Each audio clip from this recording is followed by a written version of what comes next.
Dad, man. Like, I don't know how we're going to do this. You know what? Maybe just a choke slam. Something. Dad needs to go down to prove you're the champ. How long did you have to wait, like, before it was finally done? After so many false starts, too, thinking like, okay, it's over. Then it comes back. Anything it's over. Then it comes back. So when it was all said and done, how long had you been dealing with that? I'd say by the time, like, all my, like, because it was weird, the fingernails, they delaminated from the top, so as they grow out, I started getting them caught on things, and they would, like, rip off and stuff. Jesus. And then the toenails went, too. Like, one night I was just in bed, and I crawled in, and the sheets, like, pulled one off. Putting on a sock or some crap like that. You know, just rip one off. Yeah. Oh, man. So, yeah, so it was just, and I see, like, by the time I finally got done and said, like, all the toenails that fell off, it was probably about, like, 3 to 4 weeks, like, all said and done. Okay. So, can you get this again? Yes. All right. So you're hoping it's a one and done, like chicken pox or something? That's, I was hoping. God. Because chicken pox is a virus. Right. That sounds awful, man.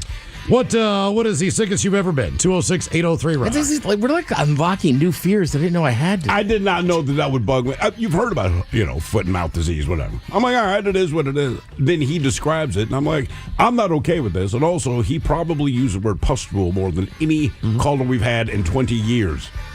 I know there's another word, but like, bro, please stop saying it. This is one thing I think about the Navy. I really think, from a psychological warfare standpoint, that they should give these ships different names.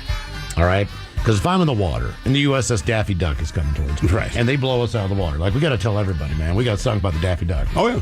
I just think it's something that, like, what happened to you guys? Daffy took us out. I think they need to change the name. Eisenhower sounds like something that should. Yeah, it's something to kick your ass. That's legitimate, right? But I think they need to do it. I say this with hurricanes all the time, right? As long as you're going to be scared of black people in this country, like, work it to your advantage, right? So you can say, "Hey, Houston, this is a Category 5 hurricane." But if it's Hurricane Mike, all right. Then they say, "Hey, man, Hurricane you know what? Steve, no, I'm going to write it. Hey, Hurricane Terrence is coming for your ass." People are like, "Oh Lord, have mercy." Does it depend on where it's going to hit, though? What's that? Does it depend on where it's going to hit? What do you mean? Well, I feel like if it's going to hit the Florida coast, stick with your method. New Orleans, you'd be like, yeah, you know what? Just call it Ted. No, in New Orleans, you say, Hurricane the Man. People, right? Hey, the man's coming. The Popo. That's a quote, right? Popo, Hurricane Popo, all right? I'm out. Do you understand what Category 5 means now? I promise you more people would evacuate. And now, the men's room legacy continues. Unfortunately, what you're about to hear is real. The members of this radio program are simply not that bright, or what some people would call educated. They are merely stupid. They're not trying to offend anyone on purpose. And all have played doctors on TV. You have been warned and are cordially invited to join the party. This is the men's room. Forget it, man, and get with the countdown. Get with the countdown. Shake this square world and blast off for Kicksville. The trippers, the grasshoppers, the hip ones, all gathered in secrecy and flying high as a kite. This is the men's room with Miles and Thrill. You know what they say, shake your radio more than 3 times, and you're playing with it. You're listening to the men's room. And away we go. Welcome to the 20th anniversary season, episode number 4,445.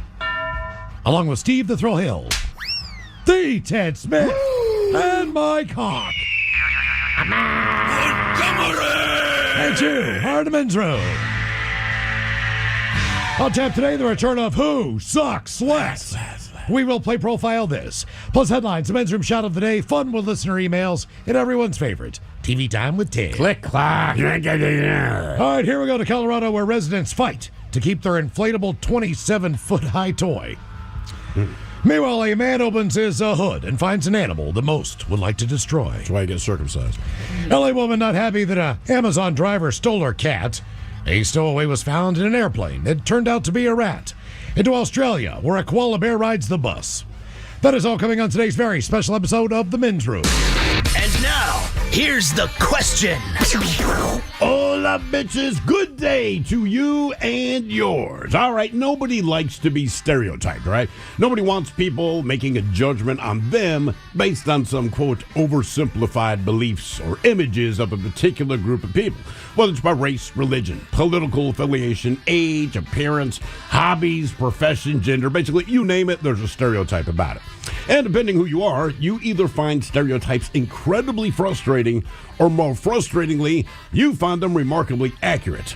Now, one of the many stereotypes about being a guy is that we just don't listen, right? You know, we tune out loved ones no matter what you're saying. We just don't care. We don't pay attention. Well, guess what? To that end, researchers discovered that domestic cats, they have to meow at men 3 times more than they do at women just to get a response.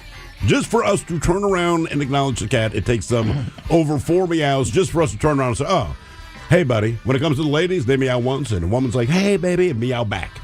Maybe there's some truth to that. What can one say? But on that note, we do have a list of, basically confessions from working folk who admit that they are the stereotype of their profession. All right, so we will hear from cashiers. Whatever you might think of them, it's true, but worse than you think. IT support, bartenders, engineers, they've all come clean to corroborate what you already believe to be true about them, because that's the thing about stereotypes. They didn't start out of nowhere.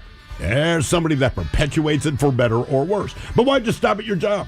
And that's what today's question is all about. Brought to you by our friends at Advanced Hair Restoration. We want to know, look, sex, race, religion, occupation, what do you do that perfectly fits your stereotype? To be a part of the big show, call 206-803-ROCK. Like the Men's Room on Facebook, follow us on X and Instagram at Men's Room Live. Send your emails to the Men's Room at KISW.com, and now watch the show live on YouTube at KISW Rock. Tickets.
your career and, where you were going. And then all of a sudden COVID came and just kind of stopped everything. Yeah, 100%. I mean, that's happened a couple times in a couple different ways for me, but that's like the most Des Rocks thing ever. You know what I mean? Like, that's as Des Rockian as it gets, without a doubt.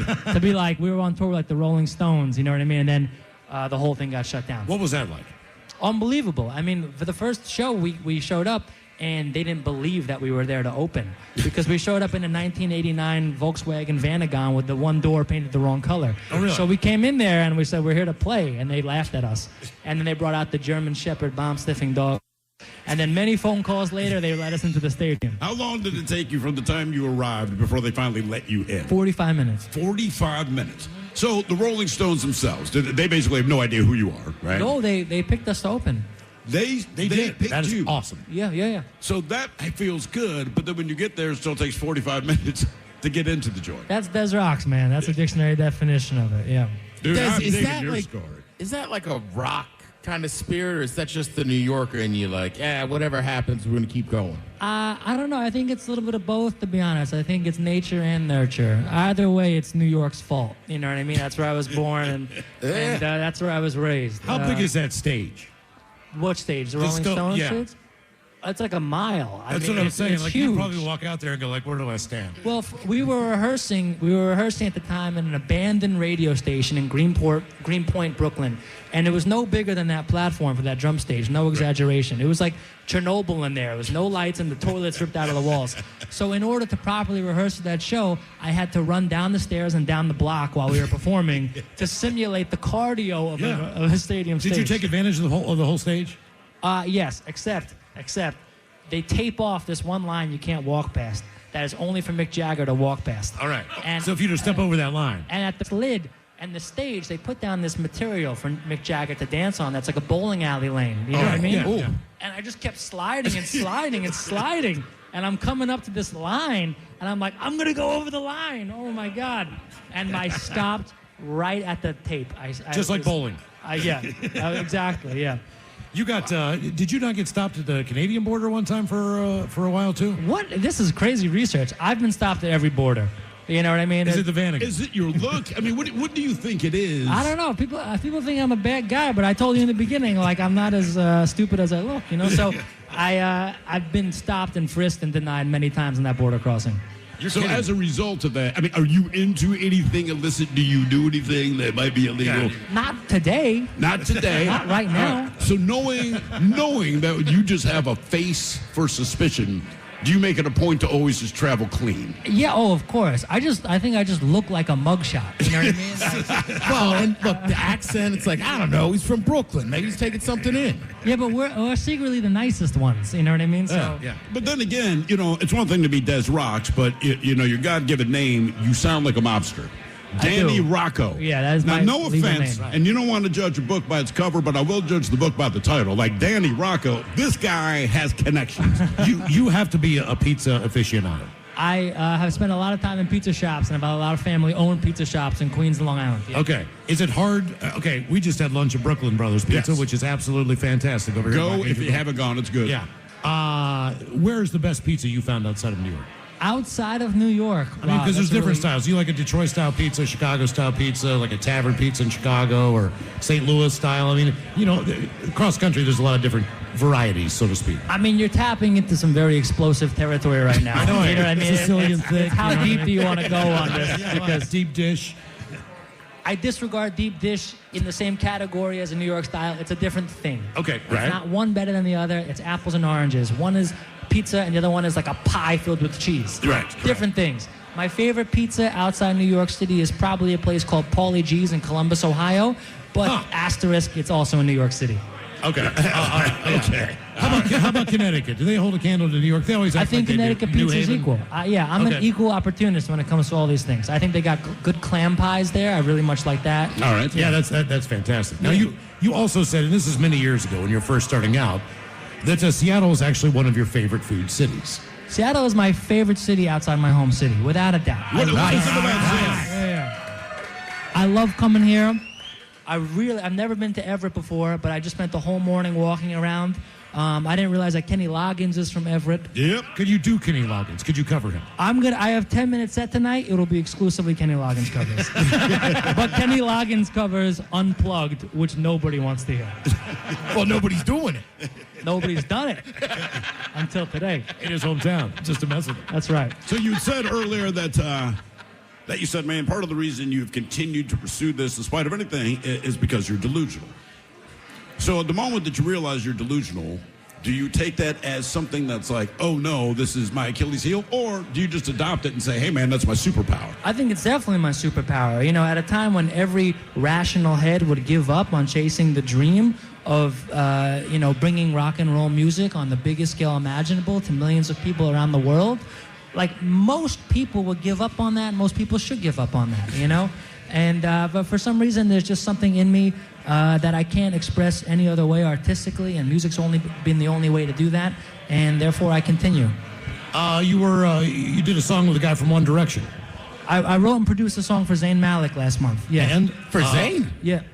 Can you go out to dinner with him? Can he walk downtown in New York? No, definitely not. No, yeah, and he can't really sing much. Wow. You listen closely to the vocals in that track. Tell me who's singing. Did you cover for him a little bit if you could? No comment. Well, it was a pop band. Yeah. Well, it's One Direction. You were playing a gig in Amsterdam, and the power went out in the city. Not just the venue, but the entire city. What happened then? This is the most well-researched interview I've ever done in my entire life. Do you We only have one job, Des. Do you understand how many interviews I do and someone goes, so you have a song called Used to the Darkness? Tell me about that. Mic drop. And, we were playing in Amsterdam, which is an incredible city to perform in, and the power in the entire city went out. Was it outside or inside? The whole city gone. Right. Yeah, so everything was just pitch black. And then we just had everybody take out their phones, and they handed me an acoustic guitar, and I just played as much as I could acoustic, and that was the last time I played acoustic up until today. Until tonight? Really? Seriously. So at least this one you knew was coming. Do you think that having to do that on the fly, right? And then this opportunity comes up tonight to do what it is you're doing along with the other bands. You're like, oh, I'm completely prepared for this. I can do it by accident. Yeah, it's always fun also, especially to get outside your comfort zone too a little bit. Because like I always like to say, like the Des Rock show, that's me painting, you know what I mean? And I'm really a painter. I sculpt a little bit on the side too, so I like to sculpt every once in a while, but I'm really a painter. So it's fun to do a different medium. I consider it a completely different art form. Was it tough for you to figure out what songs you wanted to do acoustically? Because sometimes I would think just when you played acoustic, it just does not translate the way you'd want it to. So, I mean, did you put a lot of thought into, all right, man, well, these are the ones? I think you have to completely reimagine it. You know what I mean? Like, completely reimagine every aspect of it in order to suit the emotional intent of the song. And, like, you know, I watch a lot of You're listening to The Prince Men's concerts, Room and I with think Prince was Miles the and master. Thrill. 99.9 KISW. All of it, y'all, away we go. Welcome to the 20th anniversary season, episode number 4,445. What a large and in charge program we have for you today. Guaranteed future repeat, the exciting return of Who Sucks Less. Steve, I don't know how you do it each and every week. You bring us stories and the news of people doing some messed up stuff. Yeah. And then we pit them up against each other. And it's up to us to determine out of those three stories which one sucks the least. Is there a theme to the last Who Sucks Less of the year? Inadvertently, kind of the medical world. Medical world. Yeah, you know, people need the drugs. Maybe you don't take them. If you're going to bill people, maybe don't snatch the money. Or if someone needs life-giving care, maybe you let them have it. Okay. That's all. That's it. Don't charge crazy amounts of money out of pocket for a take-home test. Yeah, no kidding, right? That's exactly Jeez. That. Yes. Let's hear a couple programming notes as we wrap up the year here. Whoa, wrap up the year. We're going to wrap up the year. We've got the year wrap up. Tomorrow is our final big dummy of the year. That's correct. It's also Codes for Kids Day. That is also correct. Do us a favor and head to KISW.com, and please, if you can, give $25 for a child in Washington State that needs a coat. It is cold out there today. Yes, it is. And the coats are made in America, and they're $25 a piece. Please give what you can. The goal is to put a brand new coat on 2,500 kids here in the area. Mm-hmm. Hopefully we can get that done before the end of the year. We want to hit that number tomorrow. That would be great. Now, obviously, if we can make 3,000 kids happy, that would be awesome as well. You got to keep in mind, man, kids grow. Yeah. So they might have had a coat last year. It probably does not fit them in a Gary couple of Coleman's years. turning in his grave. Like, tell him to shut up. Yeah, well, I mean, like shoes, coats, all these things, man. Kids are tough on clothes anyway, and then they grow at the same time. So Yep. kids need a new winter coat just about every year. So we're going to try to make that happen. So if you can, please give what you can now at KISW.com. And then tomorrow, the big push, as we're going to try to get this number by 5 o'clock tomorrow afternoon. That's That is correct. our goal. We want to be done by the shot of the day. Yep. And then we want to be sure that we hit that number. So please. It'd be a great thing to toast. Yes, it would be. Yeah. That's kind of what we're thinking. The shot of the day would be that would be awesome if we could just make that nut by then. So please give what you can now at KISW.com.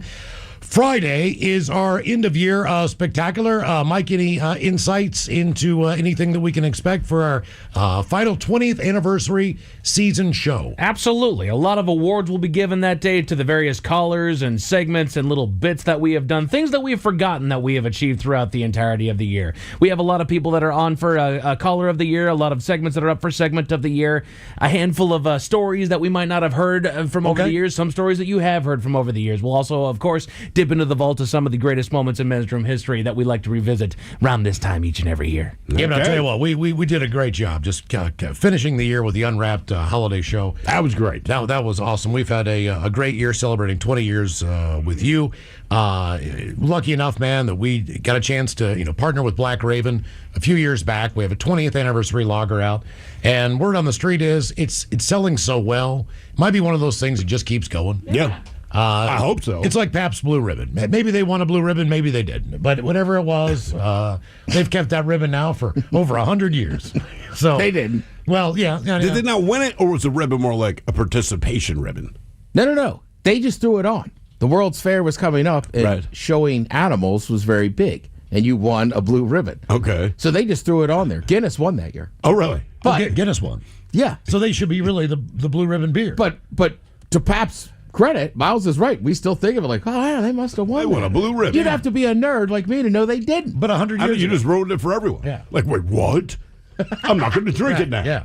Hey, it's still a great American beer. No, absolutely. It's not the Absolutely. men's room porter, but it's great. But Yep. honestly, anytime I've had a Pabst, I'm like, I cannot believe they won a blue ribbon. The good news, they didn't. They didn't. All right, so that justifies my Yeah. taste buds. And over the break, if you're having some friends over or whatever, do us a favor, man. Grab a six-pack if you haven't tried it yet of Men's Room IPA from Black Raven. Or if you find it on tap, the Men's Room Ola Days Holiday Porter, which is out there as well. The 20th Anniversary Lager is out there. Our Uli's famous sausage Men's Room Beer Brats, they are out there. And they're fantastic to grill up. And, of course, Men's Room Roasted Red Salsa from San Juan Salsa Company. And you're helping out our friends at the 3 Fisher House location. That's right. So if you would like to do some good and help us out, help out the Fisher House, Be gluttonous. yeah, think about those products, when you're out there shopping and doing your thing over the holiday season. Okay, today we're going to talk about stereotypes. They come in all shapes and sizes, whether it's a sexual stereotype that you fall into, whether it's race, whether it's religion, could be occupation, could be where you live and where you grew up. Like I can. You're from West Virginia. I'm from West But there's Virginia. no stereotypes.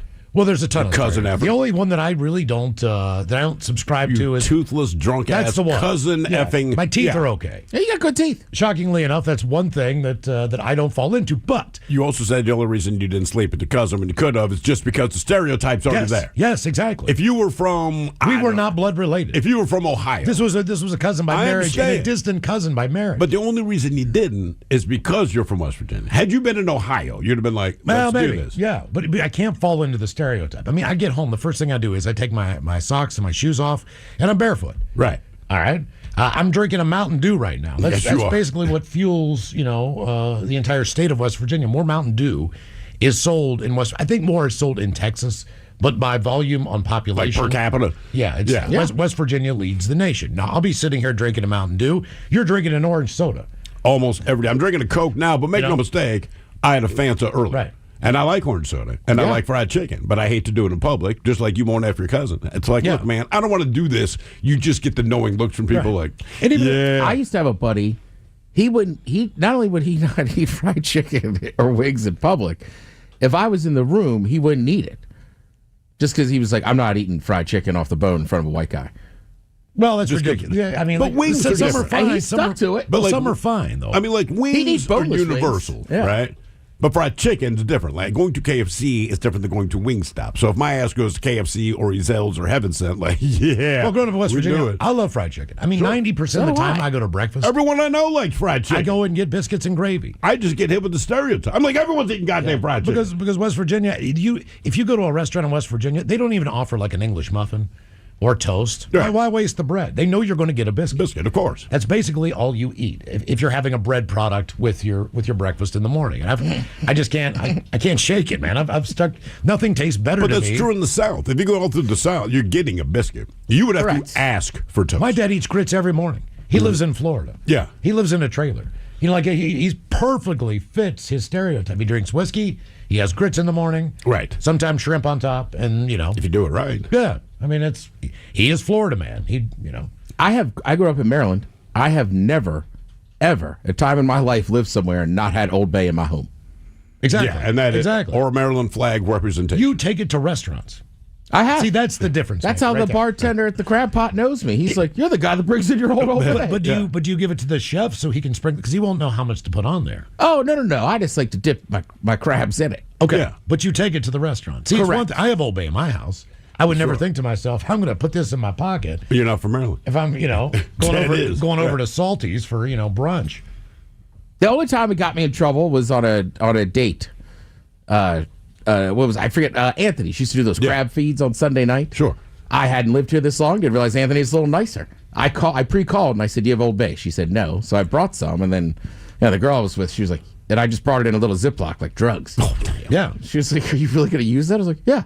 absolutely. And if you go to your house, you have a Maryland flag anywhere that's visible in your home. I have one framed above my couch. Okay, see, this is what Maryland people do. Yep. They love the flag so much. Like the colors of the University of Maryland basically represent the flag. Correct. Of the state of Maryland. And if you know somebody from Maryland, inevitably, Yeah. they have this print of the flag somewhere in their home. I got it all over my house. Yeah, shirts. It's not quite the flag, but it'll be in the shape of the crab, right? And then there's a Maryland Exactly. flag, which is about as sad as it gets. But I can't explain it. But if you were from Maryland, there's something about that flag. Like, and keep in mind, it's a loud, crazy, weird, ugly ass flag. But if you're from Maryland, man, you will rock. But no that other thing state does anywhere. that. No, I mean, like our flag in Texas Washington a State little bit. is green. that's not an You exciting would never flag. think to put that on a college football team's uniform or anything like that. In Maryland, they do.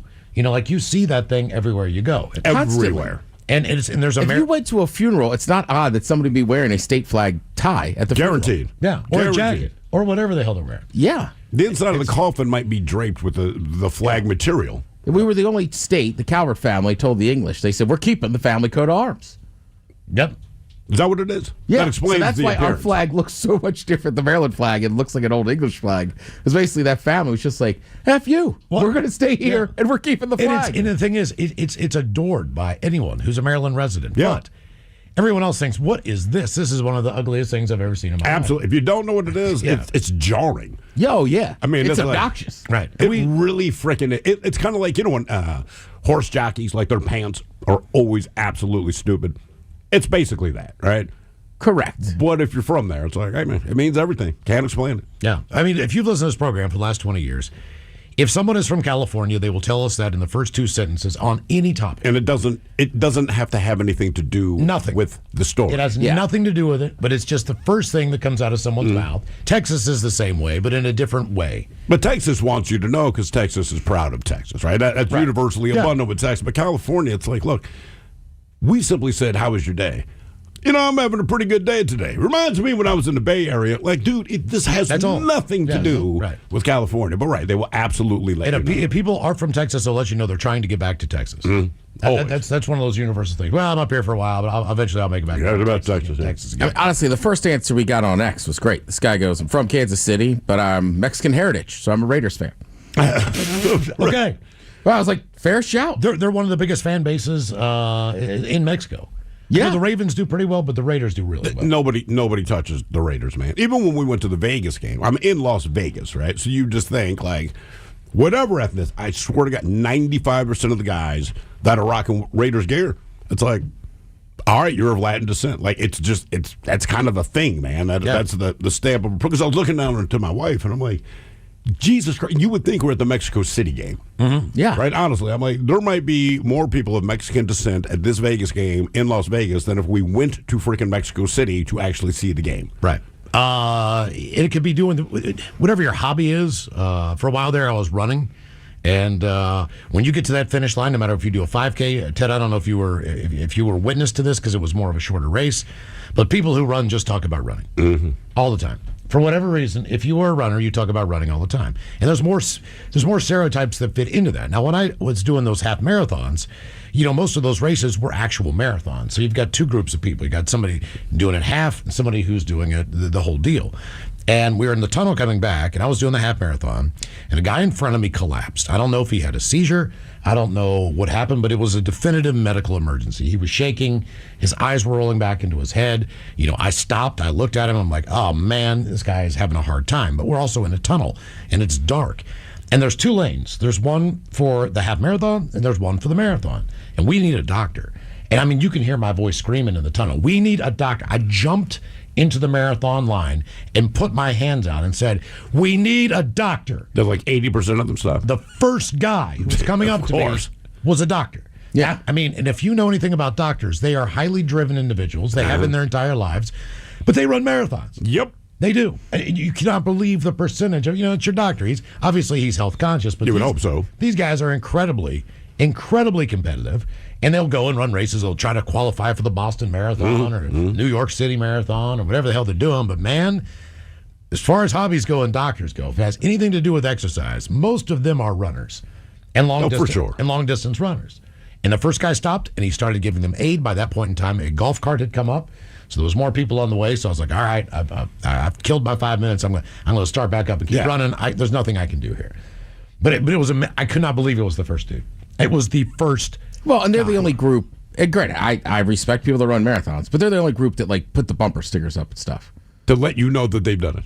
Right, gym bros don't generally put I max out at 400. Right, you don't see that. Right? I don't say I once boxed in front of 2,500 people on a bumper sticker. Right, but runners, it's important that we know. It's important that we know, and it's not look, I get if you put your honor roll crap up there for your kid. You're proud of your kid. You want your kid to feel good about themselves. Runners are like, oh no, this is about me. This is about me. I want you to, and because you're not going to ask, but I really want to talk about this. So if I put the bumper sticker there, maybe there's a chance you'll ask me about it. And I promise you, I won't. Well, I mean, this year alone, the one that's bothered me, I can't put my finger on it yet. There's got to be something to this. But I know for a fact that most people who have new driver, student driver, be patient, they're not 16 years old. They're everywhere. That's what I'm saying. I'm trying to figure out the correlation. I think people are just putting the stickers on the car.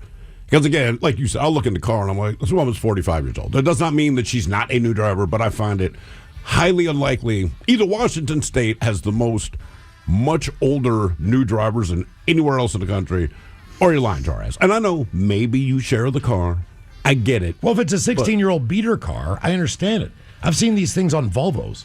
I've seen them on Teslas. I've seen them on a Mercedes. I've seen them on an undercover cop car. BMW. Yeah, exactly. You're not a new driver. You're a cop. I mean, how are you a new driver, and that's a 5 Series BMW? Yeah, come on. What I mean? What is going on there? So our question, sex, race, religion, or occupation. What do you do that perfectly fits your stereotype? 206-803-ROCK.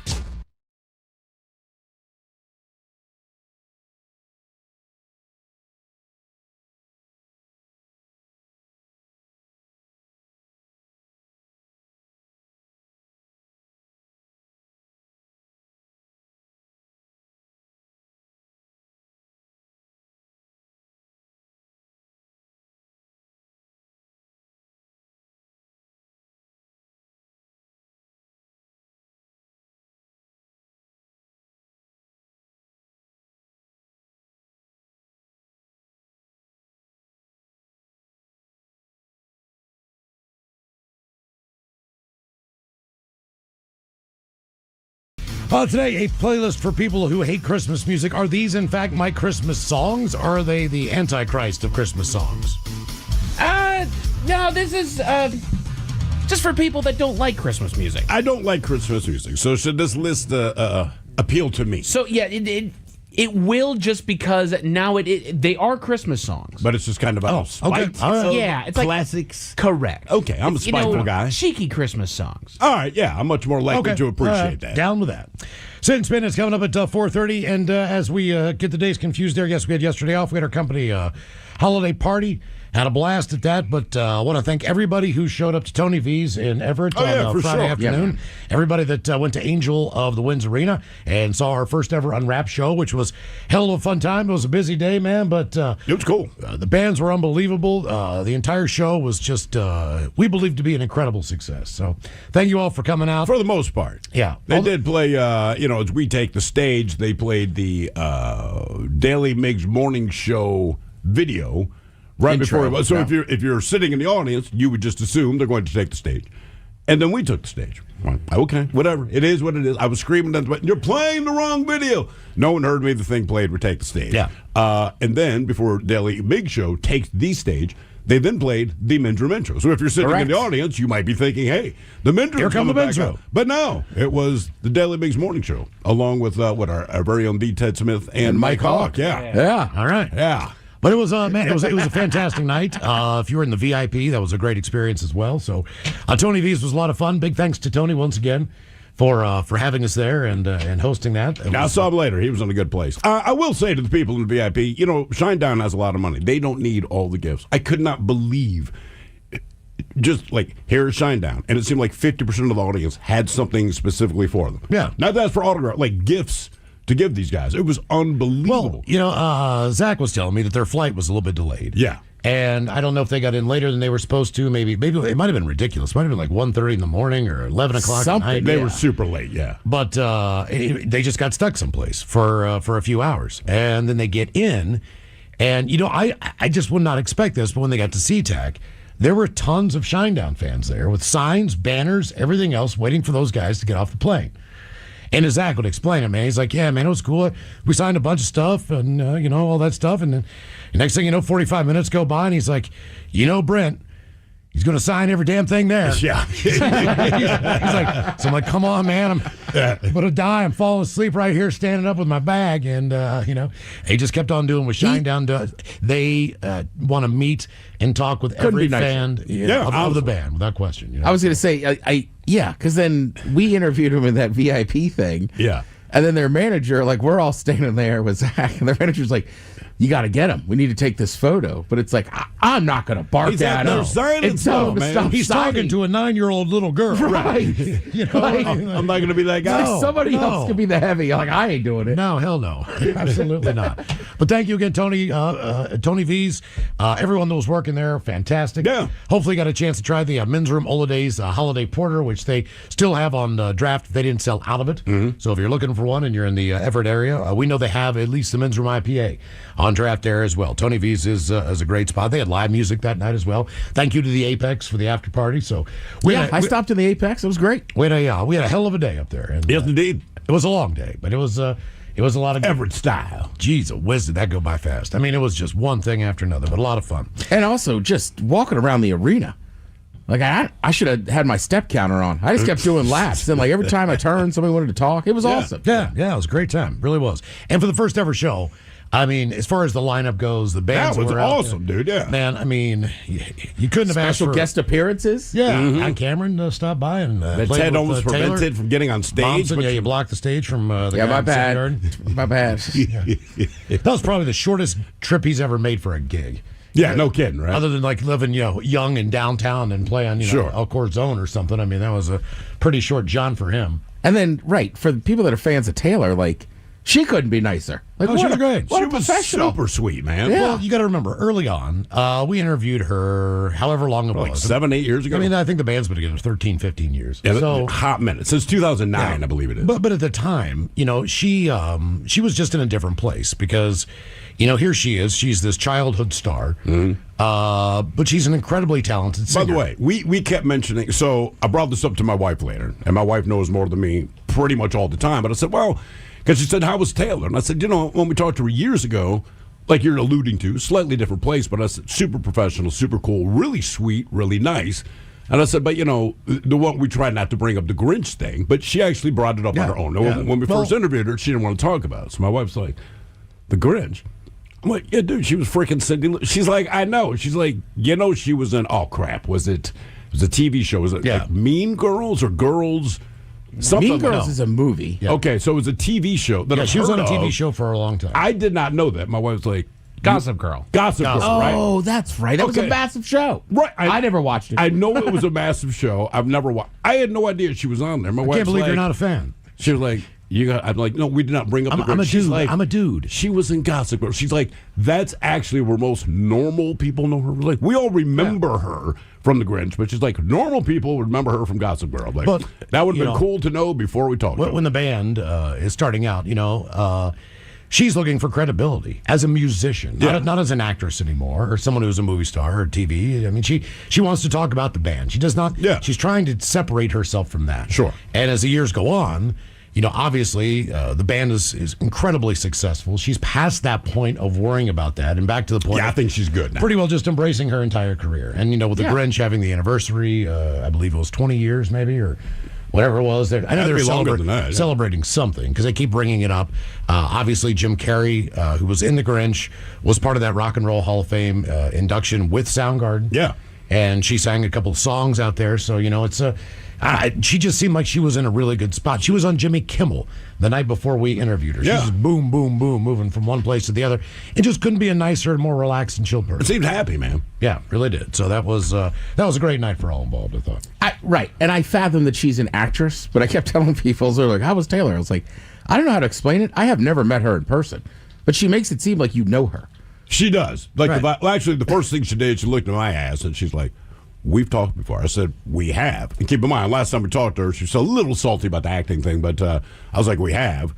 Apparently, she had no memory of that, and she was very sweet. So I'm like, "Okay, Yeah. That's what good, I'm saying. good." Just awesome. Overall, fantastic night. Okay, now we're going to get to the sickness of the day as we talk about sick. Are we down with the sickness? We are down with the sickness. That is a fact because, man, it's going around. They say the flu is rising around the United States. Experts advise eating these 4 foods will help you have a better immune health system. And so far, believe it or not, 1,200 people have died. 30,000 hospitalizations, nearly 3 million cases of influenza alone already this season. And I'm telling you what, man, I got a flu shot just because of all that crap.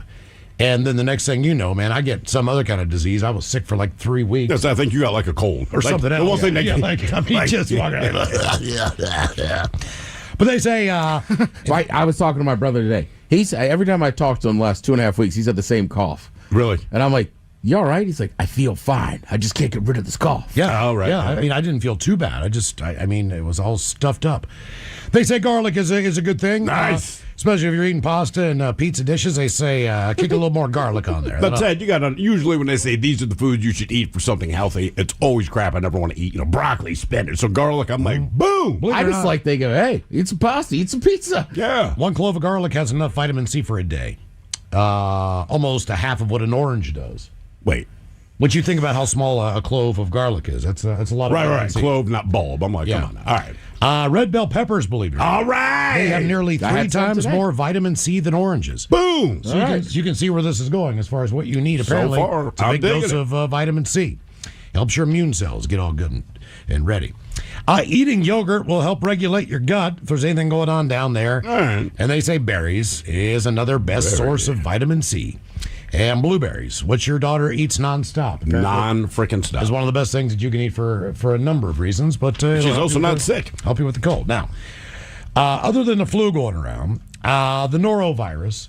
We talked about that ship that went around the world last That's week. still going around the world, yes. Yeah, and it's you booked this thing like 4 or 5 years in advance. They were still building the boat when they were booking the actual voyage, and it hits everything from South Africa, goes all the way around the United States, down past the tip of. They might go through the Panama Canal. I'm not sure, but they end up in Japan, then Australia. And Yeah. they're going around the world on this thing, and obviously once you get involved in it, and they weren't that far into the voyage.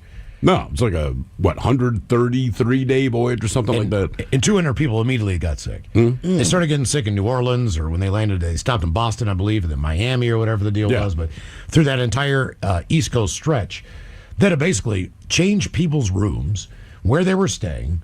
They had to kind of quarantine those people They didn't kind of quarantine them. They quarantined in the ass. norovirus suite, Right. so to speak. So everybody who had the S's, they're all together.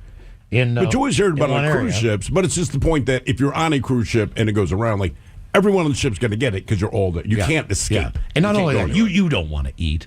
When you have that kind of disease, you don't feel like eating. I mean, anything you put in is going to come up one side or the other. It comes out both frequently. Yeah. But now, not only is it That's how something you that know you've got it. We understand it. When I first heard of that, 20 years ago, it was basically just on cruise ships. Well, it's the only time they reported it. Well, yeah. But again, because everyone's isolated. Well, You know, now- it's like if you get norovirus in a prison, pretty much everyone in prison is going to get norovirus, Yeah. right? Now it's spreading across our country. It's a common cause of stomach flu.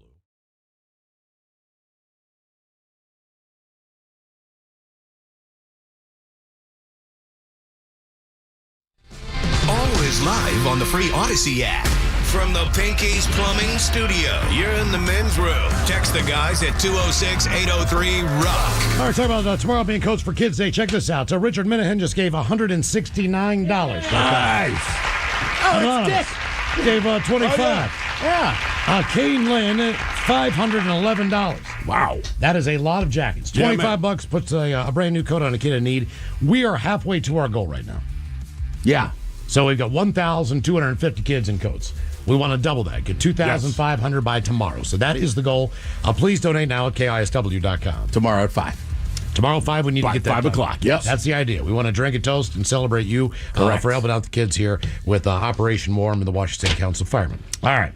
So our question today actually came to us from this story. They say in one of the stranger findings in a while when it comes to cats, researchers now suggest they may have to meow more if a man takes care of them instead of a woman. As the New York Times reports, the theory is that cats have essentially realized that guys are not great listeners. Or as the study in the journal Ethology puts it, in a science speak, men require more explicit vocalizations to notice and respond to the needs of their cats. Now for the experiment, which happened in Turkey, volunteers allowed researchers to document their interactions with their cats upon coming home from work or wherever. They found the cats greeted male caregivers with an average of 4.3 meows in the first 100 seconds, compared to just 1.8 meows for women.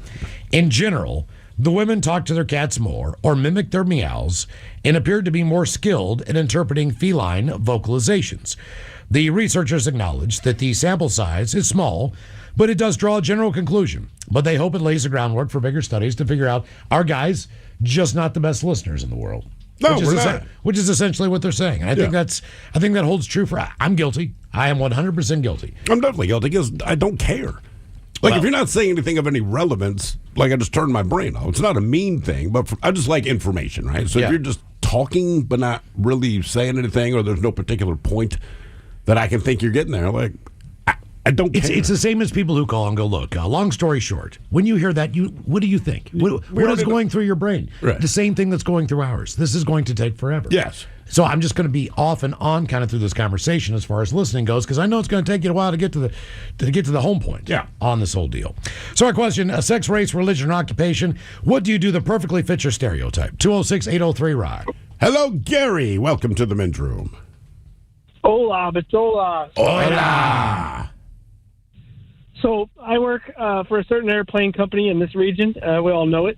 But they go by the Lazy Bee, and it couldn't be more true, man. People here, they don't do much of anything. They get paid to just sit around and do nothing. But how can you just sit around and do nothing? Is it that you can get the amount of required work done within your 8-hour shift? So if you got 2 hours to burn, you just hang out and do nothing?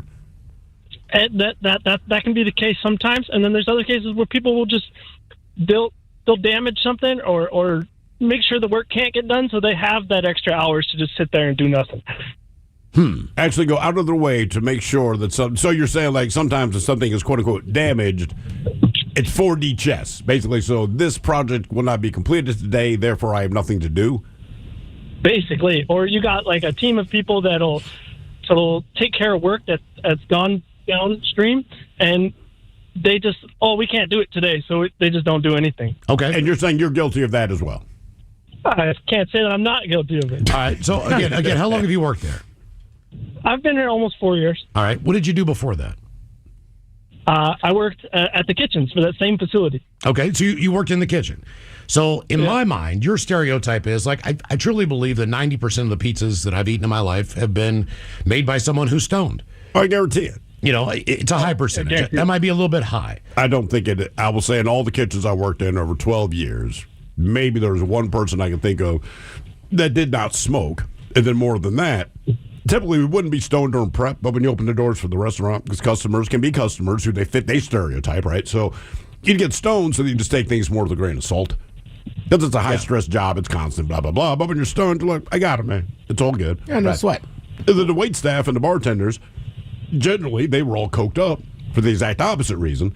Well, one, they enjoyed cocaine, but beyond that, just have the energy level, right? Always have a smile, running around. It was a guarantee. And we said basically at the end of the night, when we closed down, we'd sit down with the bartenders and the wait staff at the bar, and we would trade drugs. Because now they want to come down a little bit, right? They've been running their ass off. Well, we just finished cleaning the kitchen. Everyone's real lazy. It's like, all right, well, let's start snorting coke. Yeah, and I would also, at least in my experience with the restaurant people that I've been around, they are all hooking up with each other. Oh, for sure. Maybe that was just part of the younger days, as far as when I was a little bit younger. But it just seemed in that industry that there was a lot of people who were enjoying each other's company. Yeah, you kind of had to, man. I mean, it's a very incestuous job, so to speak. Like, look, if you work in a restaurant in Seattle, you can get a job at any other restaurant in Seattle, and you know at least two people that work there because you've worked with them in the past, right? So it's everyone, even if you don't know them personally, you know of them for sure, right? Your reputation precedes you, whether you're the playboy, you're the drug dealer, you don't get away from it. It is a small, finite number of people willing to do that job because it's a pretty essy job overall, right? But it's the same pool of people. And you would go to different restaurants. But, like, I worked with one waitress at 7 different restaurants. And we never intentionally went there together. It's just, I'd go in and fill out a job application. I'm like, hey, what's up, man? She's like, oh, what's going on? And, a good word would go in for you. And it's the same when I'd work somewhere and, like, I used to work with that guy. Definitely hire him. Also, I would say, too, the hours are so awkward. They're weird. Especially if you're working weekends, right? Like, who else? There's only so many people you can hang out with. So generally, it's going to be other industry people on Sunday or Monday. That is correct. It also seems like sometimes there's enough downtime, or maybe there's not. But it seems like the restaurant world, especially the kitchen staff, pull pranks on each other a lot. Well, sure. More so than a lot of other places. I think anything that's high stress, if you can pull pranks, you do. And the pranks are more real time. You know what I mean? So whether you hit the knives or you switched out some of their trays or whatever it is, it's just little things that'll piss them off in the moment. But you get about 30 seconds to enjoy the prank. Then you got to get back to it. Because honestly, there's just not a lot of downtime. And I think just the intensity of the job all the freaking time. And Ted, like you said, the hours suck. So it's like you do bond. Because you have to. Because like Ted said, there's not a whole lot of other people. Everyone else is enjoying what you do. You're at work, right? Right. And sometimes I feel bad. Just like I'll go out on a Saturday night and I'm like, God, I remember working in the restaurants in these nights. Now I'm that guy. Those are the nights you make money. But I mean, the first time I was 19, I was a bartender. But like when we got off, we would go to one guy's house. Now this is in College Park, so like it was kind of easier to rent houses as a group. Yeah. And we'd go to his house and we'd play darts, and then other bar workers would come over. Showing up. Yeah. So I mean, even if you hadn't worked with those chicks, like they were kind of your options. Yeah, I mean, that's what you got, man. Yeah. Everyone else is asleep. The age doesn't hurt, but yeah. Yeah. Sex, race, religion, or occupation. What do you do that perfectly fits your stereotype? 206-803-ROCK. And by the way, it's not just pizza. If you've eaten at a restaurant, there's a very good chance that the person who made your food was high. I don't care if you're at the most expensive steakhouse. I don't care if you get a pizza. I don't care if it's a sub. Like, they're stoned, man. It's the same job, yeah. Hello, Donna. Welcome to the men's room. Liquor and whores, bitches. Liquor and whores. How are you doing today? We're doing great, man. Thank you. Fantastic. So I'm half Irish, half Native American, and what that boils down to is I'm a Native American girl who can hold her liquor. Okay. So did you luck out on the genes? Because my understanding with the Native American, there's I don't know if it's a gene or a protein or something generally that's in their system where alcohol has a very adverse effect, right? Exactly. So the Irish kind of counteracts that. I don't get hangovers. Never have. Now, do you have siblings? So in other words, does someone else move to the other side where they got more of the native genes, so when it comes to alcohol, it just takes them out much faster? That would be my son. Okay. Well, see, Irish, in my world, if someone does drink and they're Irish, they're going to tell you they're Irish. Of course. It's like this excuse. I don't know a lot of people who are Irish who, I don't know, drink Crown Royal or Jack Daniels or Jim Beam. They drink Jameson or Tullamore Dew. Or, Jameson is nasty. What's your go-to? Well, I'm basic. I'm a vodka girl. All right. I drink, if I can find it, I drink either Patty's or Tullamore Dew or Powers. Or Men's Room IPA. Well, as far as Those liquor, are liquor. as far as liquor goes, yeah. But truth be told, I have Jameson in my house. Right. Yeah, I'm a Jack guy. I'm of Irish descent. I wouldn't say I'm Irish, but I love Your Jameson. Christmas beer is phenomenal, by the way. Oh, the holiday? yeah, Yeah, very good. super Thank you. good. Yeah. Where did you get a chance to try it? There was a little store by my house that was selling it. Okay. I don't remember. Well, awesome. Thank you for buying it. All We right. appreciate that. So what is the average look of your Irish/native girl? Like, what are the genes that we notice most? What would I probably identify you as if I'm not watching you drink? Well, you're going to look at me. I'm native. Okay. I'm a cocktail waitress at the large casino north of Seattle. Yes. So you're Native Okay. American and you also work at a casino. Yes. That's a stereotype too, right? And I drink. So, you know. Well, I don't know if it's a stereotype when it's on the you're reservation. owning. You own it. You know Right. what I mean? It's yours. I will But it's not say, a stereotype. That's the yeah, fact. right, yeah, I mean, that's yeah, federally exactly, mandated. exactly. Right. It ain't my tribe, so I don't own it. Oh, really? Okay. Yeah. All right. there's also, I think, a stereotype, which I'm fine with. I get it. It's like if I meet people that are like I'm assuming your father was the Irish descent. He was. Yeah, Well, so there's that's the stereotype of right. that. Pasty Yeah. guys like women with darker skin. Yeah. So like if I meet a person, like I used to date a girl that was Mexican and Irish. Like I get it. Yeah. And Irish people moved over here and were like, "What is this?" Hey now. Hey now. Oh my. Yeah. That's good times. All right. That's totally, now, are you dating anyone or are you married? I'm married. You are married. And what is the descent of your husband? He is also Native American. He's actually full-blooded Maya. So he's full-blooded. So, like, his family have any problem with you? Like, Christ, dude, she's half Irish. What the hell are you doing? Nah. The funny thing is his family speaks Spanish, and they come up to me and they're like speaking Spanish, and then I'm like looking at them. They're like, "Oh, me forget you no understand." Damn, it all sounds condescending at that point. What does your husband do for a living? He's a supervisor at a casino a little further north of the one I work at. Okay, so the casino thing is running thick here. All right. Yeah. It's a family thing. All right. Okay. All right. Actually, my daughter is the reason that you guys have an age limit on people who can call in. Well, what did she do? How old was she and what happened? She was 13, and Miles asked her something about a deformity, and Miles asked her what she looked like when she was naked. Oh, God. Jesus. See, and that's a stereotype for most radio people, and me included, is the fact that so oftentimes, you step over that line, you don't mean to. Well, you don't just know. Just in general conversation, though, too, man. It used to be a lot worse, but I'm trying to get better She's at that. 30.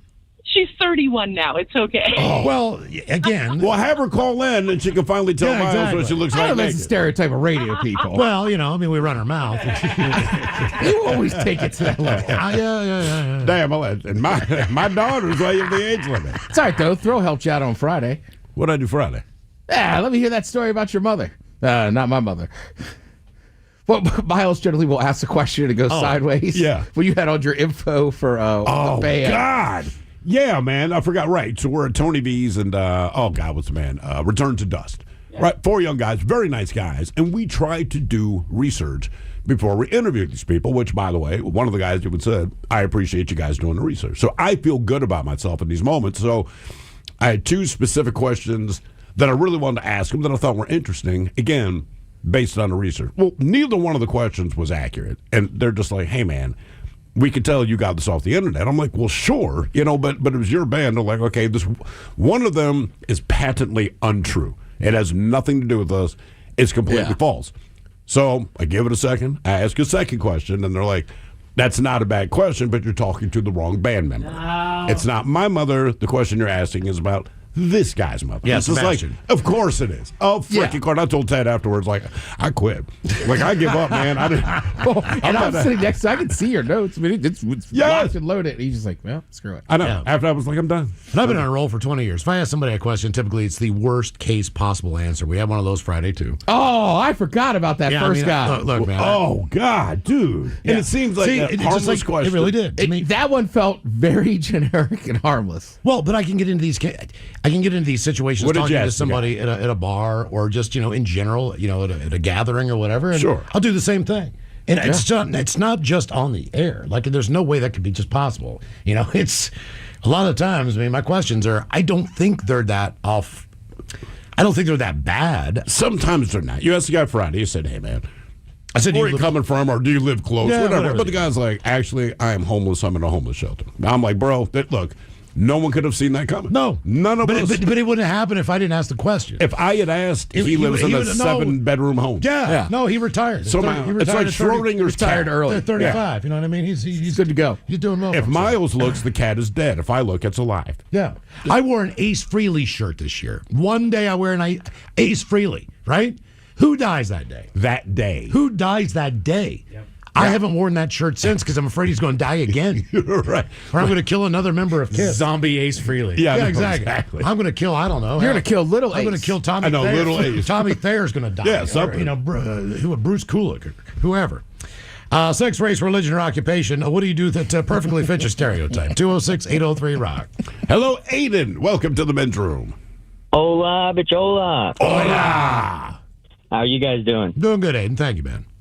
Good. So so as an occupation stereotype, I am a mechanic, and as a mechanic, the biggest stereotype I've ever heard is a good mechanic. Usually, their car doesn't run, and that is exactly how it is with me. Actually, both my vehicles, my car and my motorcycle, don't run right now. Why is that? Yeah. Because you're so tired of doing work that when you get home, you don't want to keep doing work? It's partially that, but with my car, I've been modifying it. So, I mean, yeah, I do so much work. I get home and I don't necessarily want to sit here and waste more time at the end of the day. But it's part of the problem because mechanics, because you have an interest in it, it also becomes your hobby. So you buy a car where more or less there's kind of nothing wrong with it. You decide to do what you know you can, like you said, modify it. So now you put it in a position it can't run, and then it gets to the point you get home from work, and that's the last thing you feel like doing. I mean, is that generally mechanics kind of deconstruct their own car to make it cooler? Yeah, pretty much, yeah. Well, I get an email from the people that that take care of my car. And let's say they say 6,000 miles to your next oil change.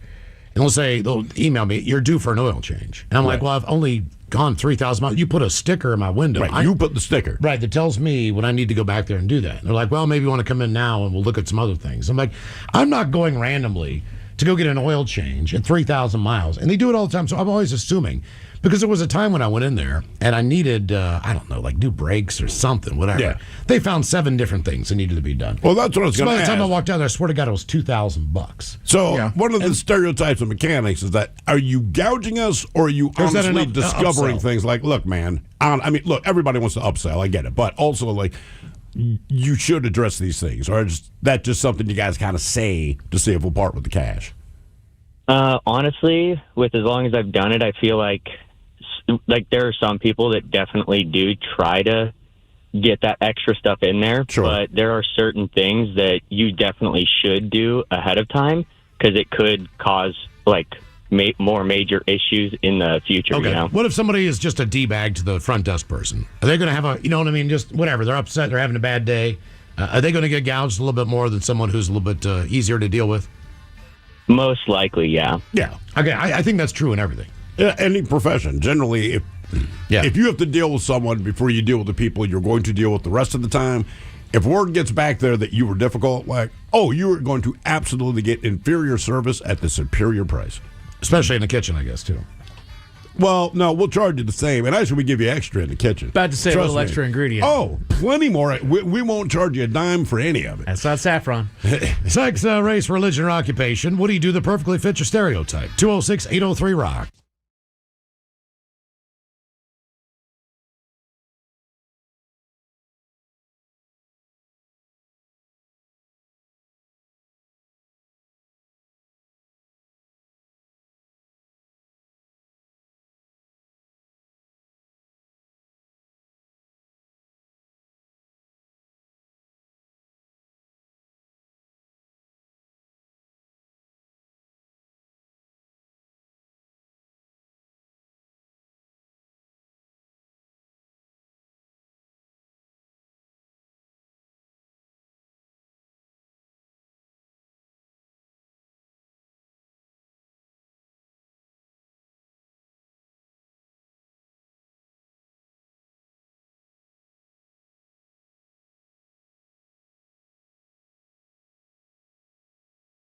with a bathroom in there, could do that.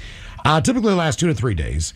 Staying hydrated is critical, but it's tough to do that because you don't want to drink anything. How would you? Again, you just said it, but like I don't know how I would know I'd have that and not the flu. I think it's like the same exact stuff. That's what I'm saying. You've probably had norovirus 300 times in your life and don't know it. Like when you have the flu, typically you'll also get a fever, right? There's something about the flu that's like it's worse than it needs to be.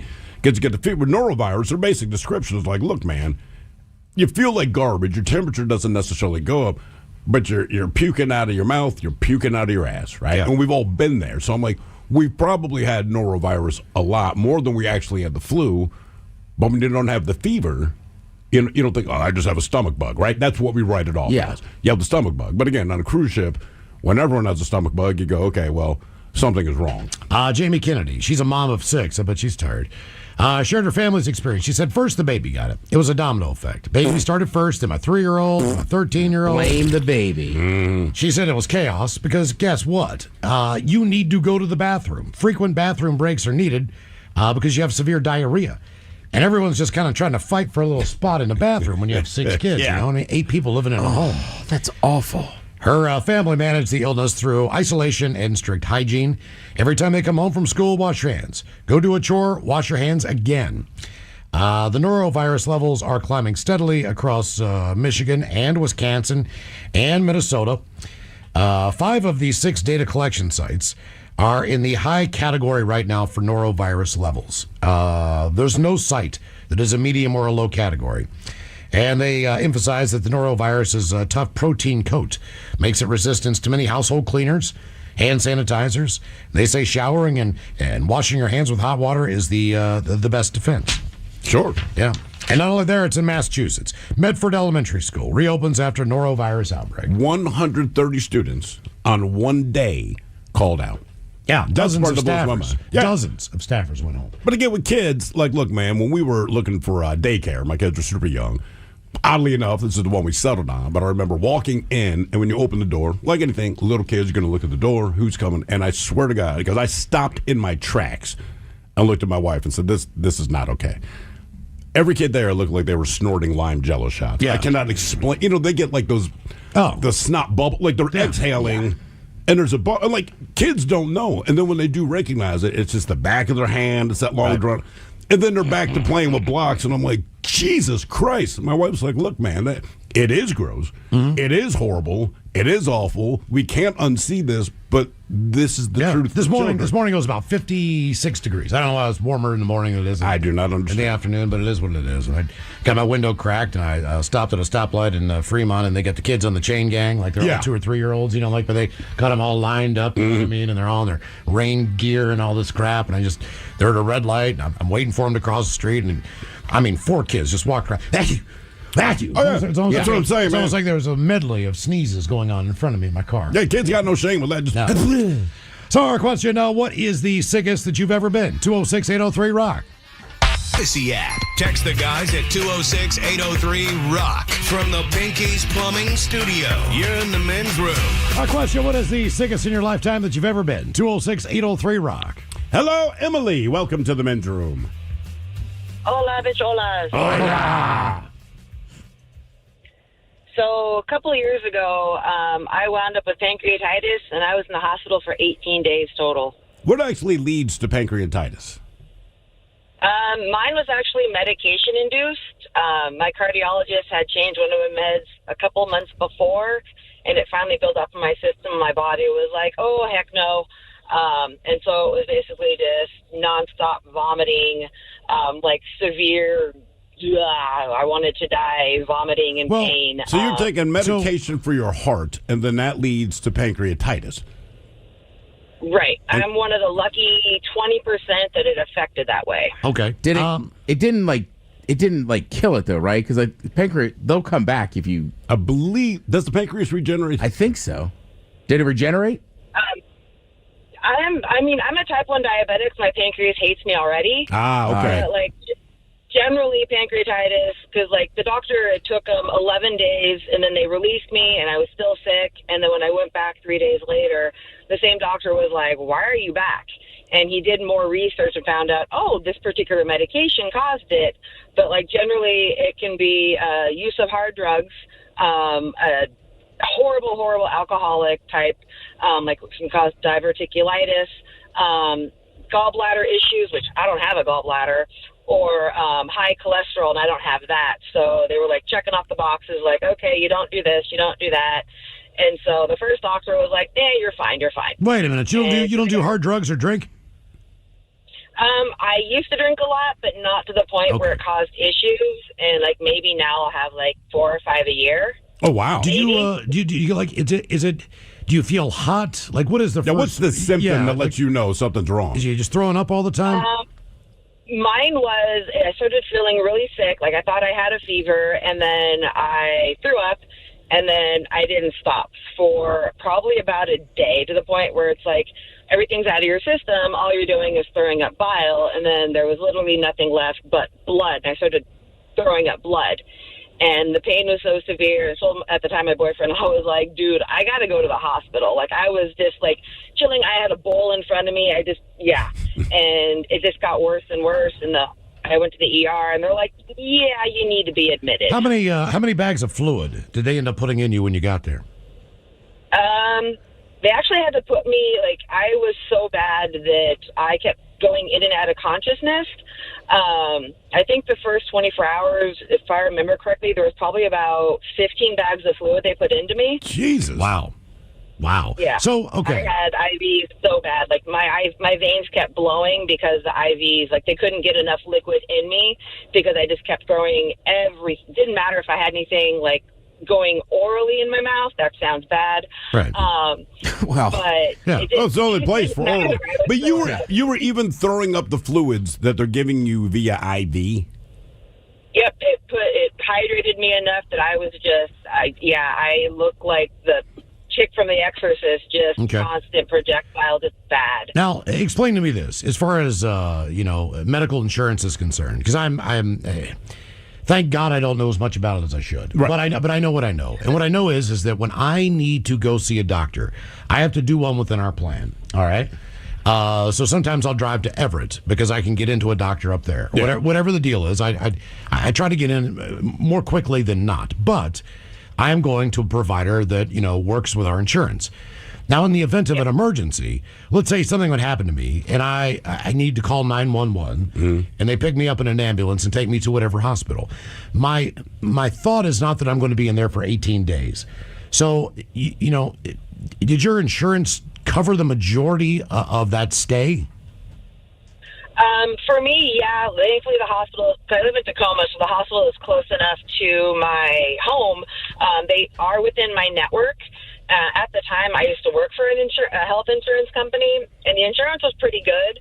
And the parts, the bill that I was left with, I was actually able to apply for financial aid because I was like, there's no way I can pay that. Yeah. So I was able to get assistance that way. So I got really lucky because they tried to deny it. I appealed, and it was like, it was medically necessary for me to be in there because if not, the doctor was like, if you'd stayed home, you would have died. Yeah. Well, because look, if they take you, if they take me to, I don't know, Harborview, UW, Swedish, whatever's in Ballard. I mean, that's always my question is like, well, my thing with insurance, like, you got to take me to the right hospital, dude. Does the medical insurance industry have anyone in the medical profession that advises? So when you say pancreatitis, this is the Men's Room with Miles and Thrill. I believe the car you drive fits your stereotype. Generally, yeah. In a lot of ways. Back home when I went to West Virginia for Thanksgiving, I don't know if you've looked at the price of a brand new like GMC truck or any of these big guys. They're over $100,000 for the most part if you buy a brand new one. Most everybody has one, all right? And these are very poor rural areas. Yeah. The truck that they are driving, I guarantee you, 90% of the time is worth more than the value of the home that they are living in. I would almost guarantee it. Yeah, there, for sure. Yeah. And, you see Subarus around here. My opinion of a Subaru, I know for a fact that you garden. I know you love the outdoors. I know you like to go on hikes and all those things. If I saw an elderly black man driving a Subaru, I would drive off the road. I've never seen it. Right. I'm not even sure that there's a black person. Probably skis. Well, it's something. Yeah, there you go. I mean, but I just, it's one of those things where, But it makes sense. Your car kind of dictates who you are. The BMW driver. Right. The Mercedes driver. Sure. You know, the people that drive a Tesla or whatever the deal is. So our question, sex, race, religion, or occupation. What do you do that perfectly fits your stereotype? And we get into the world of professions. And are they 100% correct? According to people who do this is what they believe is a stereotype, and they check that box. I'm a cashier. And yes, for the most part, we hate everyone. I believe that. I don't think you go into it because you hated everyone. I think over time, when you deal with everyone, like you deal with everyone if you're the cashier, you're going to learn to hate people. Engineer here, we will spend 10 hours trying to figure out how to do a 2-hour project in 1 hour, which is completely accurate. Another.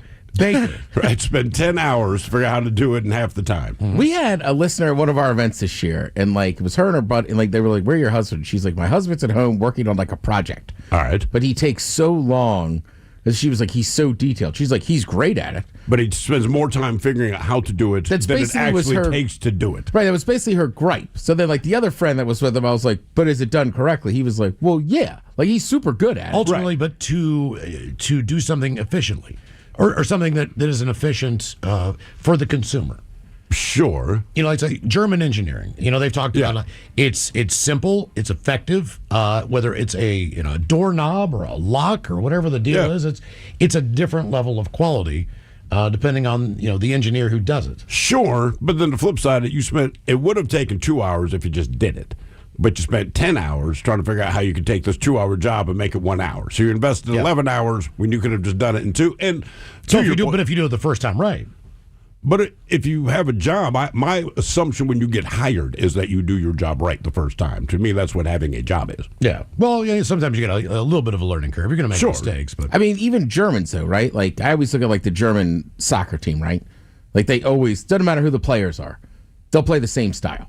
They're always good, right? It's not the most beautiful style, but they're always good in the World Cup. They kind of stick to it. So I said to a guy in Germany, I was like, kind of respect how you guys, like, are efficient, stick to the system. And he kind of giggled. He's like, we're also very hard-headed. Yeah. We don't like change. I was like, oh. Oh, that's what it is. Guys, I'm a baker. We do eat a lot of donuts and baked goods all day. And most of the people I work for are fat. Yeah, there are a lot of fat bakers. Yeah, now I'm thinking about it. Sure. I mean, I don't know much about that profession. I don't know a lot, but at a couple of restaurants we had the quote-unquote pastry chef, and their hours were different than ours. They're kind of wrapping up as we showed up in the morning. But yeah, and I never thought about it at the time, but all of them, just generally, maybe 40 pounds heavier than anyone else.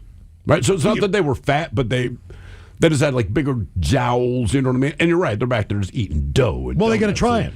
They do. And then there's things they don't have to try, but they're like, yeah, I made 3 extra of these. Like, where are they? Like, oh, I already ate them. Yeah, but it's different than like sometimes a pit master might be a skinny dude, but like, I don't know, he's just eating protein. Yeah. What else? U.S. sailor. Can't go through more than 2 sentences without cursing. And almost everyone I work with, including myself, has a drinking problem. All right. Well, you definitely hear a curse like a sailor. Yeah. Consultant. I also have no idea what I do. Yeah. Thank you for just admitting it. That was always our joke. Just like, look, whatever the industry, there's consultants. I'm like, so they worked in your industry for like 1 or 2 years, right? You know what? It's like being an armchair quarterback. I can watch any football game and tell you what the team did wrong. I cannot break it down, but I'm like, yeah, their offensive line needs to improve. Well, anybody can tell you that, but they will spend a ridiculous amount of money on a consultant to walk in and say, hey, guys, you know what you need to do?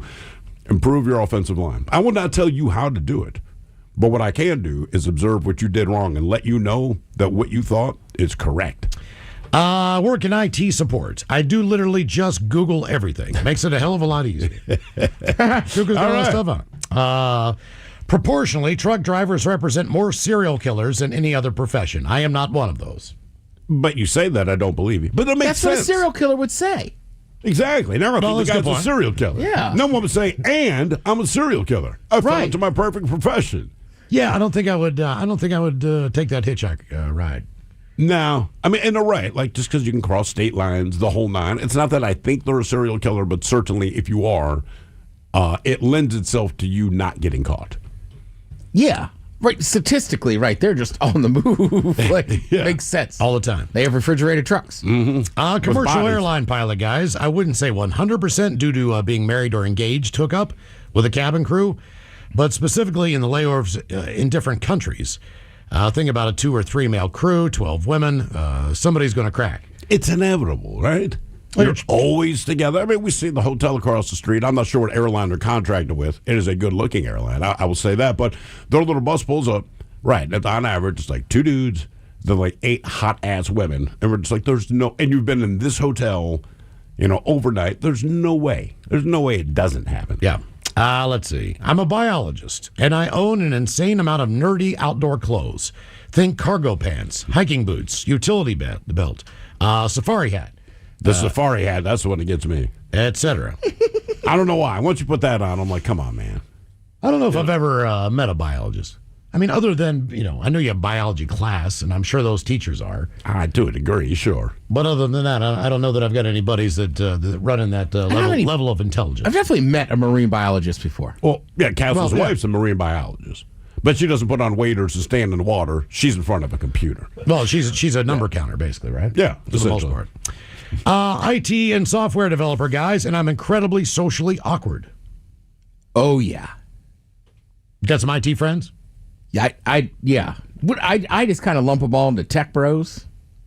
But a tech bro to me is a different vibe. A tech bro is very confident. That's how I perceive a tech bro, right? Hey, man, I work in tech. I know my S, right? I can sit here and bore you with all of the stuff that I know about it, but I'm confident. I'm having a good time. You know what I mean? I drive a nice car. Where I feel like IT guys, when they're at the bar, they're a little more like, I just want a vodka soda. Mm-hmm. I just, like they're just not as comfortable, say, conversing with the people around them. United States Marine here. We do a lot of dumb S when we are bored. Never met a Marine that denied that. Well, you would think, as far as drinking goes, you would say, like, well, a bartender could probably put anybody under the table. But at least in my experience, the 2 groups of people that can outdrink just about anyone I've ever seen in my life are Marines and firemen. Yep. Those are the 2 professions where I'm like, Coast Guard to some degree as well. But just military overall. Yeah, they can put you on your ass. I had the experience with firefighters that we held no candle to those guys. And Marines. Yeah, I mean, I just like, nope, I'm out. I mean, those guys in Baltimore, and when we did the 1 hour of Marine training or however long it was, I mean, that was intense stuff. I mean, you probably by the end of the day you're ready to crack a cold one. Yes, just one. I hang out with a few Marines. Those guys at Baltimore. That one guy I liked him, but he was even more intense than like run of the mill. But he had some wild stories. Yes. And he was a recruiter, and I think most people know the recruiters are even a little different. But yeah, that guy, I mean, he was awesome. I love the dude, but I was just like, damn. Yep. Veterinary medicine, guys. You probably know the suicide rate is extremely high from compassion fatigue and depression. You're overworked, you're underpaid, and being labeled as a money grabbing by a lot of the general public. And they don't help with the issues either. And some of them can't pay and, prefer to put their animal down other than keep them alive. Yeah, let's see. Recruiter. I probably will not get back to you. Yeah. Don't know too much about that world, but yeah. Guys, I work in mental health. Most of us suffer with mental health as well. Well, see, to me, that's not... Everybody does. Well, but that's... I want to go to a drug counselor who has done drugs. Correct. Just like anything else. I mean, you can't relate to me if you don't know if you don't have the experience. Exactly. So that makes complete sense. Guys, I'm a stripper. I have daddy issues, and I really, really, really, really, really like cocaine. Okay. Whoa. Wow. All right. Nailed it. Yeah. So do salespeople. Banking, and this is how it works. If you're in banking, as a female, it very well does help you to be very attractive. Yes. So much so outside of the front office. So if you're out and about and you're trying to pick up new clients and everything else, visual discrimination is alive and well on the selling side of banking. And always, I think in any profession, you can think it's right or wrong, but the fact it exists, absolutely. Like any restaurant I worked in, any restaurants for sure. Anyone that was a host or hostess, they were never ugly. Plenty of ugly cooks, myself included. Wait staff, generally pretty good looking, but the first person you saw generally was the best looking person who was getting paid by that restaurant. And it was understood because, hey man, it's a 25-minute wait. You might not want to, but, you might make a different decision. But I can just sit here and kind of look at you like, all right, done, you know. Guys, I've worked retail my entire life. All my F's leave my body when I clock into work. I have. That's one thing I've never done is worked a retail job. Other than I've worked at Burger King, but I was in the back of the house. Right. So it doesn't really count. But dealing with like actual customers, Yeah, mingling among the people, Ted, you're a spending the money. bartender. I mean, you've Yeah, I've never worked in like a department store or something. God, I sound old. Department store. Department store. I worked in a Macy's. I worked at the window at a drive-through joint, and working with people sucks. Would you have preferred to be in the back? Yes. Now, why did they put you on the window? Is it because you generally come off as a nice guy? That's where you go wrong. Because if I'm doing the hiring and you three guys walk in, I'm like, okay, I'm going to put Mike on the window. I would regret that because I think, Ted, you should be the guy at the window. Yeah. But I would have put Mike on the window Ted's because of gonna the make way friends you. with anybody up there. I know. But if Ted's on the window, it's going to be a huge line. But in a job interview, everybody plays themselves different, right? So Ted is not going to be as gregarious as we know him to be. You're going to say all the right stuff, right? Basically, you sit down and you lie to each other. That's your job interview. But Mike, you present well, so I'd be like, oh, no question. What about the window? That's the guy putting in the window, right? And that was very cordial. That was part of it. I'm sure there was also a bit of a language barrier that created a difference there. But it's What language were you speaking? English. Damn it, Ted. Make me say it out loud. Yeah, but Ted's going to ask everybody about their order. Like when the order's coming in. Oh, man. He's going to comment on I just be like, hey, Oh, man, I like what you that. did here, man. Yeah, exactly. We got 20 piece in here. You're just missing the sauce. You know what I mean? Can I recommend? Exactly. I wouldn't be as mean as the Subway guy, but I would have suggestions. Exactly. I wouldn't mind if he gave suggestions. Great order, man. A+. Subway guy, he did not give suggestions. He questioned everything. He said, can I get cheddar cheese? Really? You're going to put cheddar with that? Like, Jesus, I'm not getting it for you, man. And this was every single time you went in. Even if it was something you didn't alter what they had on the menu, right? So say just the tuna sub. I'll get the tuna sub. Really? You want the tuna? Well, The thing about working the counter is, you guys had an experience being out in Baltimore, being out on the east side, and then when you came over here, it was a bit of a culture shock when you went into whatever spot that you went to. You thought that they were filming a commercial. The woman literally said, and I've only seen this in commercials, I went into McDonald's. It was downtown, which typically is your worst one. And she looked me in the eye. She said, "Good morning. Welcome to McDonald's. What would you like?" And it gave me pause because in Baltimore, you rolling, "All right, inbound, what you want?" Right. Like that. That's how it went. Right. Now, I did that hoping that would lead to a good interaction. What the good people. morning, welcome to. Correct. It didn't. But I also heard about y'all's interactions on the east side. It makes sense because those are the things I wanted to say to those people. Why in the hell have you been sitting? There's two screens in this drive-thru. There's one that when there's a big lineup, you're waiting right in front of that menu so you can have a gander at it and see what's going on over there while you're waiting to make your order. Then you get up there. It's traffic. There's a line wrapped around the doggone building. So you've been in here for at least 15 minutes waiting to get up here to say what you want. It drives me nuts. Every What time. do you got there? Like, have you not been looking at it? I'm gonna rip off. I forget which comedian said it. It's like the menu hasn't changed in 10 years. I think Sinbad put it well once. He said, "Man, when you go to McDonald's, you already know why you're there." Correct. Just like when you get up there and they're like, can I? It's like, bro, you went to. Why did you come here? Get the 2 freaking cheeseburgers, a large fry, and the chocolate shake that you want. See, You know what you want. Well, Mike, with your other gig, being an auctioneer. Now, I'm not talking about when you're doing like the car stuff, the auto stuff in the morning and all that stuff. But when you're Is there doing a stereotype of auctioneer? I've got one. I've probably been since I've been here to more auctions than I've been in my life, and I used to work at a car auction. Okay, but these are all charitable auctions that happen in the evening. Yeah. The only goal of an auctioneer is to hear their own voice. No, to get you as drunk as humanly possible in the 2.5 hours that you are sitting in this ballroom. They have one job, which is to get you hammered. Yeah. And the reason that they have this job is because hopefully in this state of mind, you're going to donate and spend more money on items. Well, sure. Absolutely. And well, that's the whole game. So like, it's the Vegas there. Hey, another free drink. You're spending, have another free drink. Right. But it's your job is to get people hammered. And I know that because I encourage the chairs of the auction to have a well-stocked bar and to make the drinks as cheap as possible. Yeah. But I think there's 2 different auctioneers, though. You do it professionally. Yes, sir. Right? So there's a guaranteed job that you have to do, and there's an expectation. So even if you're plying them with booze, it plays into what your job is. Absolutely. You go to these auctions for like the kids' schools or stuff like that. Rarely do they actually hire an actual auctioneer, right? Like, right. You're not there. It's one of the parents. It's not really one of the parents. It's just somebody that somebody knows who has a big personality, right? Because they're not rattling off numbers at the speed. They don't have to know the Betty Butter, right? None of that. Correct. It's a slower thing. And what I realize, and it drives me crazy, and I say this to my wife, I'm like, I hate this because they're just talking to hear themselves talk. Yes. You're moving items along. Correct. Right? They're not. Yeah, they are not. Yeah. They're Contrary to talking, but man, oh man, nothing's happening. I'm Contrary like, to popular belief, I want to be done. Yeah. I have fun in doing this, but I really would like to just go home and take my pants off. You guys are going to love Deborah. No, we don't love Deborah. No. These I don't care guys- how big a personality is. Right. She sucks. These guys do not want to be done, and I don't want to say who it was, but they hired a couple of years ago a well-known local TV personality. I know you have worked with this individual. I've before. heard of this individual. Oh my God! They were so proud of who they were. But I'm kind of like, hey, dude, when do we start bidding? That's not trying to be a D, but right. it's like, let's get to it, brother. It ain't about you. Shut up. That's the reaction I hear about that one. Yep. Guys, I'm a teacher, and I guarantee you, after you leave my class, the next time you see me, we'll be in a bar. Oh yeah, for sure. For sure. Yeah. And it's funny, a lot of the teachers, I don't want to say what school, but there's certain bars they won't go to that are in close proximity to the school. Sure.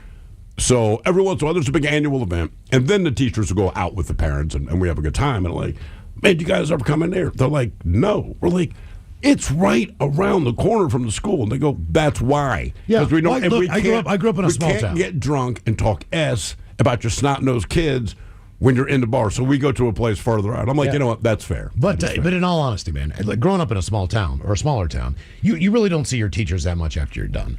But then as you get to drinking age and you're able to go into all the bars that you can get You're into. very social. Instead of, well, you have drinks with your teachers. That's the next time you see them. Mm-hmm. And you know, you're an adult now. They're an adult now. They're happy to see you. You're happy to see them. But man, I mean, almost all of my teachers. I mean, and sometimes in 2 or 3 groups from the same school. Oh, yeah. I will see these same ladies, same guys, drinking it, and I can tell you what bars to go to find them because I know which ones they go to.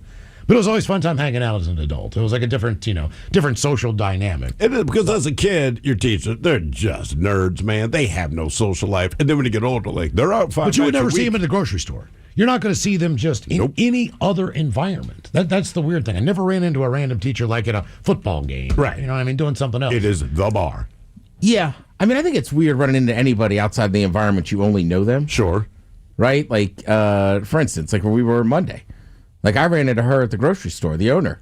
Oh, yeah? And it just took me a second. And then I was like, oh, hey. Then I'm like, well, I've never seen you not behind a bar. That, God, Yep. I've known her for like 20 years. I've never not seen her at the bar. Yeah, and it was just weird. She's just as nice in person. It was Oh, just yeah. weird. It was just, like, of course she lives in the neighborhood. She's And at that bar forever. I'm like, you come to this grocery store? Yes, it's close then. Wait, you buy food too? Yeah, like you How about that? Guys, I'm a front desk manager for a hotel. If you're rude or expectant, we will put you in a room that we think you won't like that sucks. Hopefully the worst one in the entire hotel. Yeah. The opposite is also true. Be nice. We can work all sorts of magic to make your stay a whole lot better. So please do not be mean to hotel workers. We have the keys to where you sleep. Keep that in mind. Look, I know when traveling it sucks, but I had a flight get canceled and this and that. So I had a connection, whatever. Just be nice to people. Yes. I ran up to the kiosk and the lady's like, I've got to go. What? And I go, I just stuck in the middle seat. I just wanted to try to get something else. Sorry, like I'm just a big. And she's like, hang on. All right, here. Yep. Boom. Yeah. Like, all right, cool. Bartender, yes, I will have sex with your female if I can. All right. Oh. Yeah, we know. I blow glass. We all smoke weed nonstop. That's all we do. If you blow glass, you smoke weed. Dad. Behave yourself. Samuel Jackson's like, check out my movie. Well, dude, I mean, David LaBrava, right, from Sons of Anarchy, we talked to him. He Yeah. comes up here all the time to go to a glass blowing shop. And then, I mean, they're unabashed about how much weed they smoke. Oh, yeah. Working in an animal hospital, crazy cat ladies are actually crazy cat ladies. Yes, they are. A psychologist, your therapist is most likely crazier than you are. Keep that in mind. Mechanic here, yes, every third word is either F, S, ass, D, mother, C, or any variation combo of these words. And yes, we talk crap about your car when you leave and you. And I work in HR. We're all completely gossiping bitches. Oh, yeah, you Of got course. it. We know. So our question, sex, race, religion, or occupation, what do you do that perfectly fits your stereotype? 206-803-ROCK.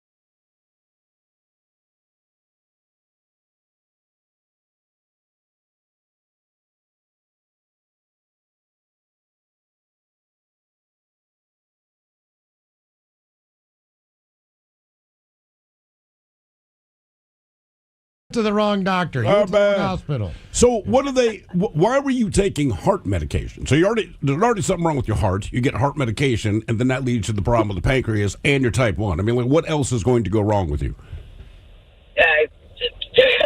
I mean, I had cancer before, so I mean, my body just hates me. How old are you, Emily? Yeah, I'll be 45 in a month. Okay. All right. And you've been diabetic your entire life? Since I was 8, yeah. And you've had cancer, and then something with your heart, Yeah.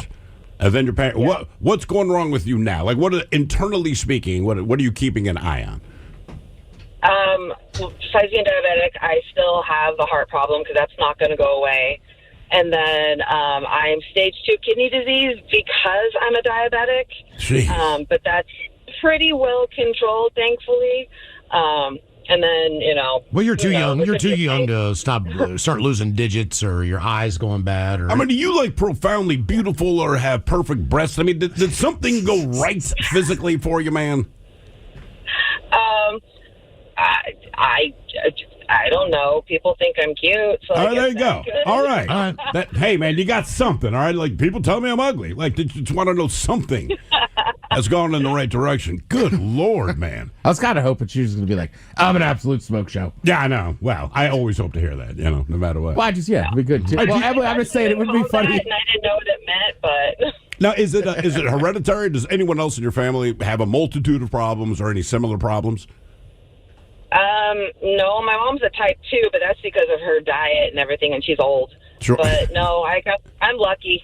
I got the lucky genes of having crappy health. All right. I like that. Both parents contributed and Yeah, said, thanks. what is the worst we can give her? Make her cute, but give her everything that can go wrong internally. Thanks All for right. nothing. Good God, man. Yeah, somebody in my family got it, but it was the same thing. It was The not diet. Diet, and apparently they had been tipping back the bottle a little more than we thought. Oh, okay. But same thing happened, right? Like, had to go to the hospital. Same thing, like 8 days. 8 days in the hospital. Yeah, like in and out of consciousness. Did they stop drinking? Yes. So that's why I believe they do regenerate. Because they were like, Okay. once he got out, they were like, look, you need to stop drinking. And if you do, you'll be fine. Is there an organ that doesn't, like, something with the I don't liver? think I don't think kidneys or livers do. Yeah, because you don't hear about a pancreas. But you can also donate a Transplant. kidney and be perfectly functional for the rest of your life with just the one, I guess. Which is kind of weird, because you look at nature and you go, all right, we are given 2 kidneys. Technically, you only need one. So, like, do we just have No one, 2? donates a lung. But I'm saying, like, do we just have 2 on the off chance that someone might need one? Like, hey, man, I got 2 of these. Right. You want one free? You need a testicle. Yeah, exactly. I got 2. I only need one. And it's like, well, you can donate a kidney. Like, I don't want to give you a kidney. And like, well, you can live on one. I'm like, but I have 2. Yeah. I'm not trying to be selfish, but it just seems to me if I have 2, then I probably need 2. You never see 2 dudes hugging because of one donated a testicle to the Yeah, other. Like, oh, thank you, brother. Here, let me put my ear up to it so I can hear it. What is the sickest you've ever been? 206-803-ROCK. And I guess if somebody I knew really needed one, I'd give them one. What, testicle or kidney? Yeah, testicle. Keep the kidneys, dude. I would give you my kidney. I'm keeping my testicles. Well, one. Yeah, you still got one. I still have one. I know. You don't need it. But I like having 2. I'm just saying, I'd I rather mean- have 2 testicles than 2 kidneys. Maybe that's crazy. I don't know. It's just me personally. I just feel better about that. Like, if you need a kidney, You'd be lighter. maybe. Just The like, underwear would fit better. I'll hook you up, This man. is a bit of an odd question, but I feel like I'm team. I'd rather have 2 kidneys. Yeah, me too. Really? Yeah, I feel like it does serious. a lot more. What I mean, It does. Look, I've met already had people- kids.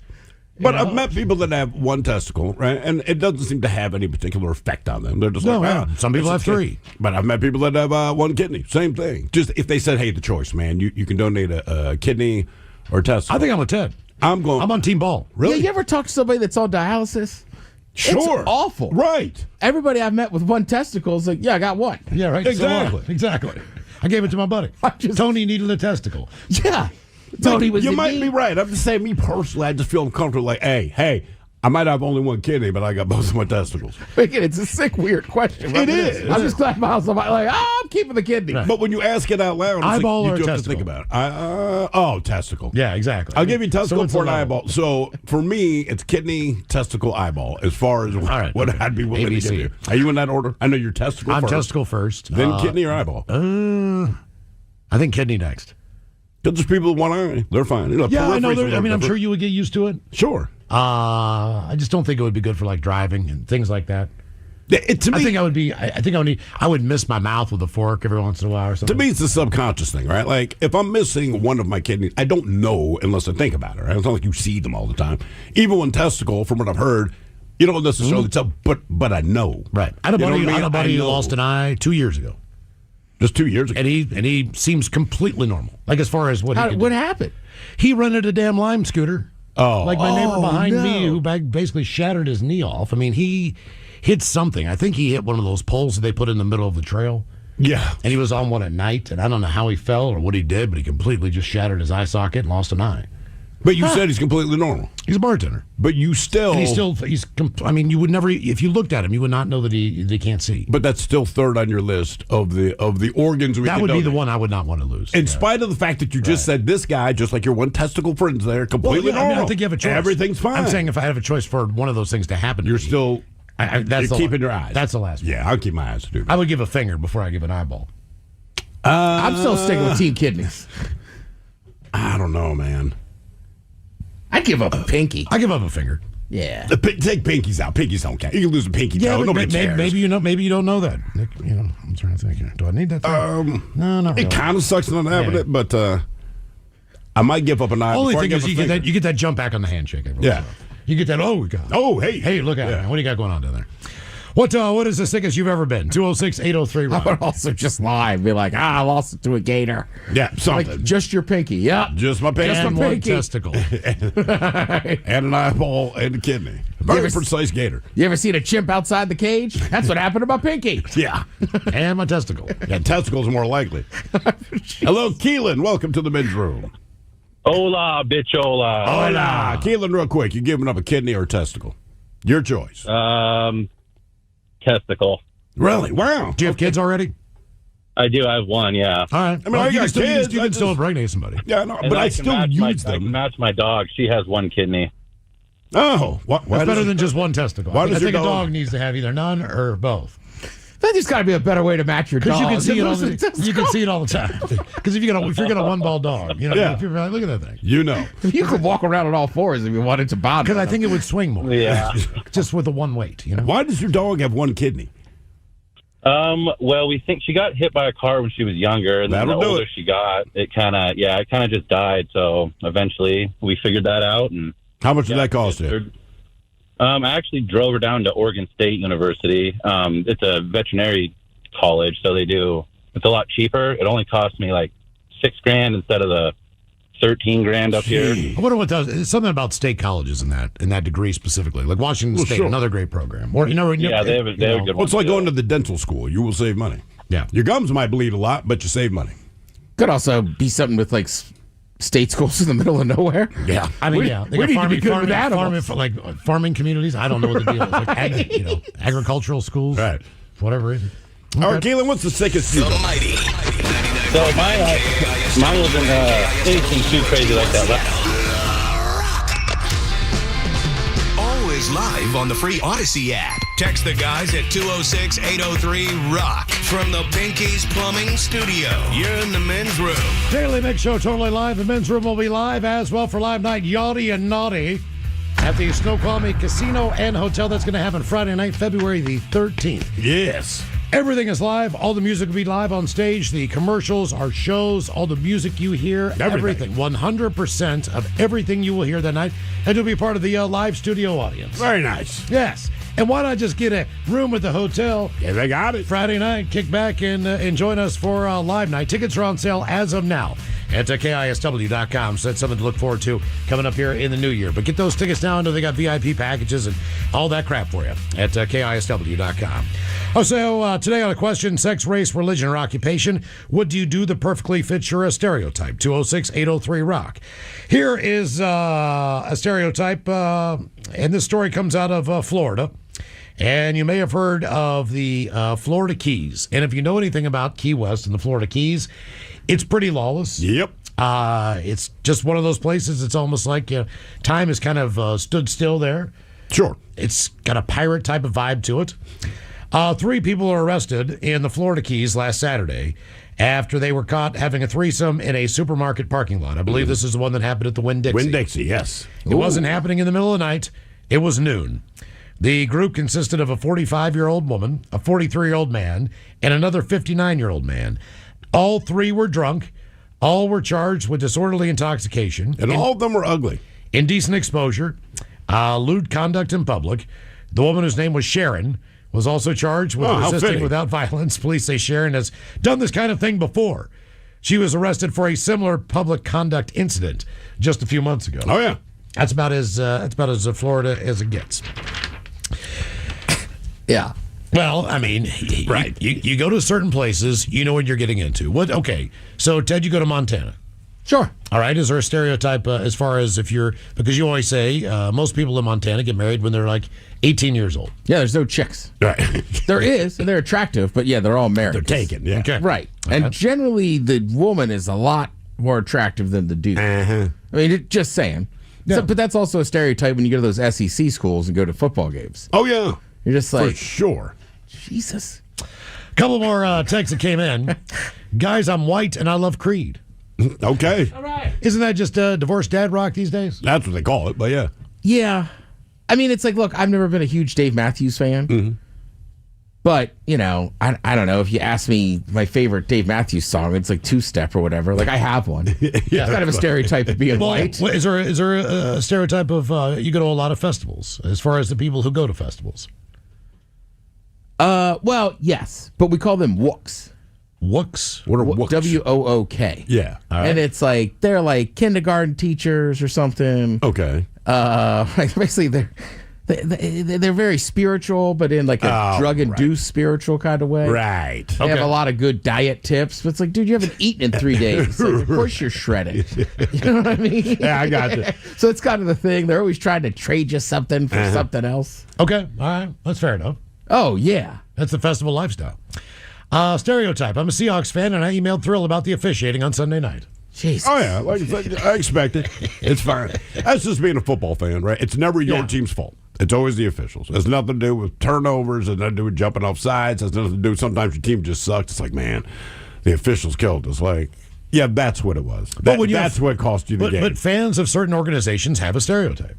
Oh, absolutely. You know, if you go to, I don't know, you went to Kansas City, you saw a game there. They were great, man. And apparently they're friendly as heck. And, as far as tailgating goes, it's fantastic tailgate. It's a barbecue bonanza. Super friendly group of people. Because, anytime you go to the Enemy Stadium, you're waiting. Someone's going to talk S to you, right? Not a person there. Yeah. They were just like, oh, you're Ravens fans. Like, hey, did you come from Baltimore? I'm like, well, I live in Seattle, but I flew in. Oh, that's great, man. Try this place. And it's one of those games went to overtime. Like, it was a pretty dramatic game, the game we went to. And at the end of the game, they're all like, great game. Thank you guys for coming. I'm like, this is weird. I don't know that I would have treated you well in my stadium. Right. But that's the same thing with like Nebraska and Wisconsin for college football. Really? They're kind of like, they always sell it. There's always a lot of fans there, but that's always what you hear. It's like, oh man, you want to meet some nice fans. I don't like, are just like, come here. Green Bay. It seems like any organization that has a strong tailgating culture. That tends to loosen things up. Seems to be a little bit more inviting to the opposing. I mean, that's part of the reason I like Tennessee so much in Knoxville, because that is a small town with a massive university.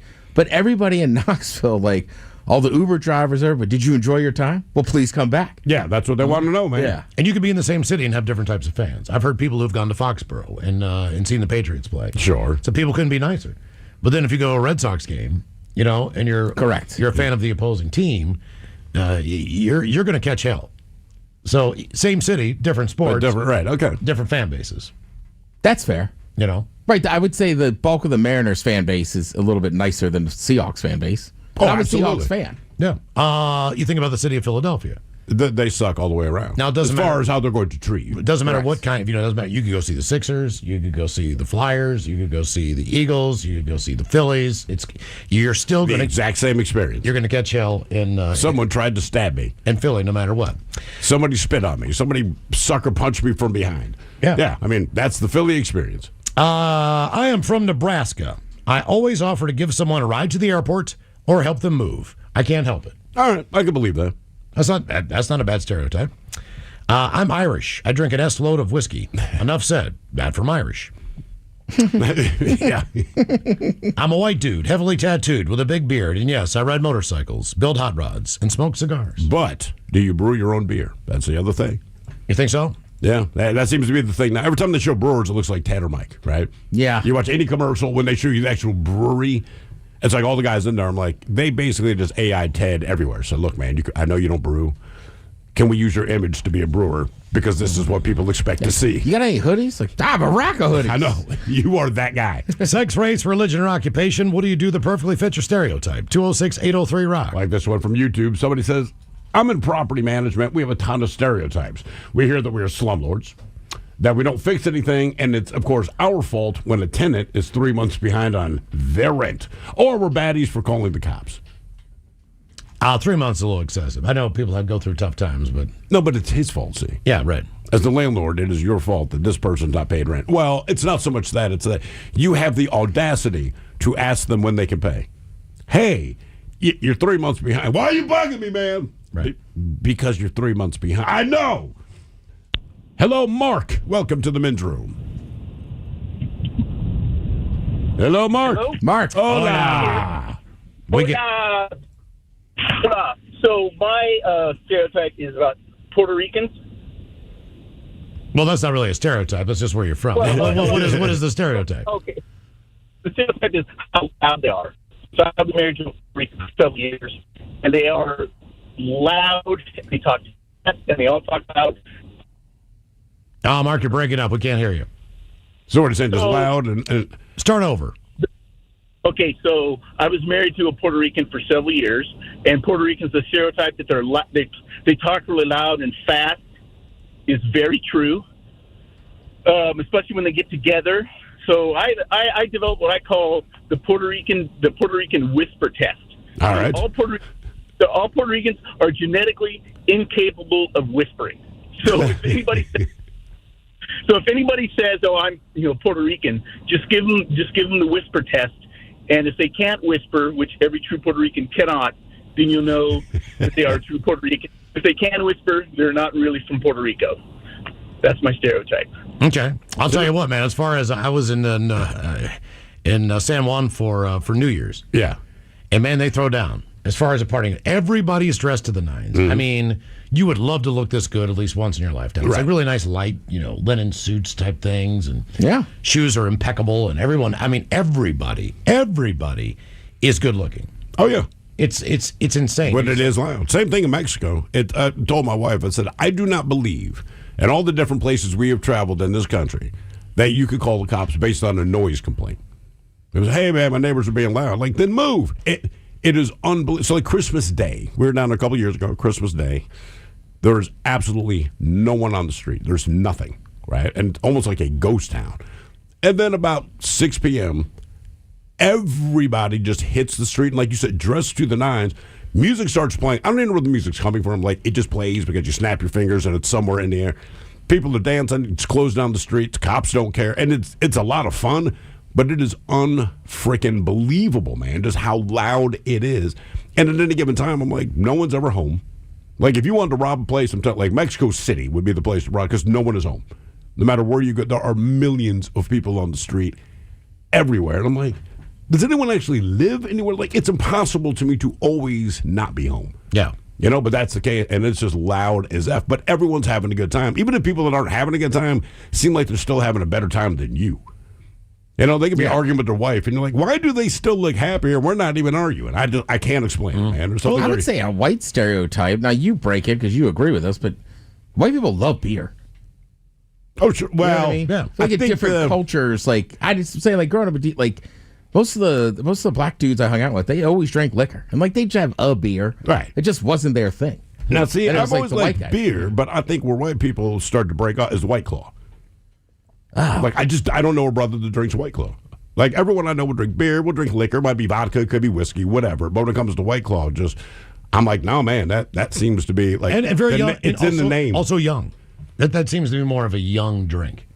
Sort of, but it's starting to pick up, man, because a lot of guys are rolling to the bar, and because of all the flavors now. So I don't know if it has more or less alcohol than beer because I don't drink it, but It's about the same. But I guess maybe it's lighter in your belly. But a lot of guys, I don't know if I want a beer tonight. What White Claw flavors do you have? It was like a 55-year-old dude, and we got black cherry, and they're fine with that. And I'm just like, what the F? I do it all the time. Like if I go out, I try not to go out during the week much, but if I do, I'll drink White Claws.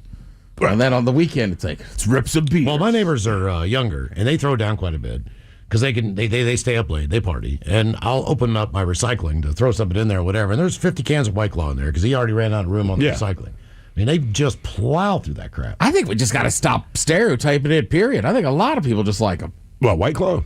White Claw, the High Noons, whatever you got. Yeah, but you never see a 50-year-old guy walk into a bar and order a White Claw. No, I'm telling you, there's a couple of us. Oh, yeah, we do it sure. all. Okay. I'm happy. I can tell you the one guy. He's a Bama fan and a Liverpool guy. Right. Yeah. You've talked to him. Yeah. But he's with me. I'm just like, I don't know. Like, after a certain age, like, you're just like, is it any better for you? Probably not. You're drinking alcohol during the week. Apparently, it just doesn't sit as heavy. That's the vibe I get from all the guys that are like, I don't want beer tonight. And you're they right. don't want a cocktail. Yeah. They want something fizzy, right? And so they'll go White Claw. And I'm like, all right. But I'm sure there's just as much booze. It just doesn't sit as heavy. And then they will pound them, man. Yeah, and there is something with White Claws, too. It's like when I was on the Cape this summer, in Cape Cod, people were drinking High Noons left and right, but I went to one bar, like a locals bar, and ordered one.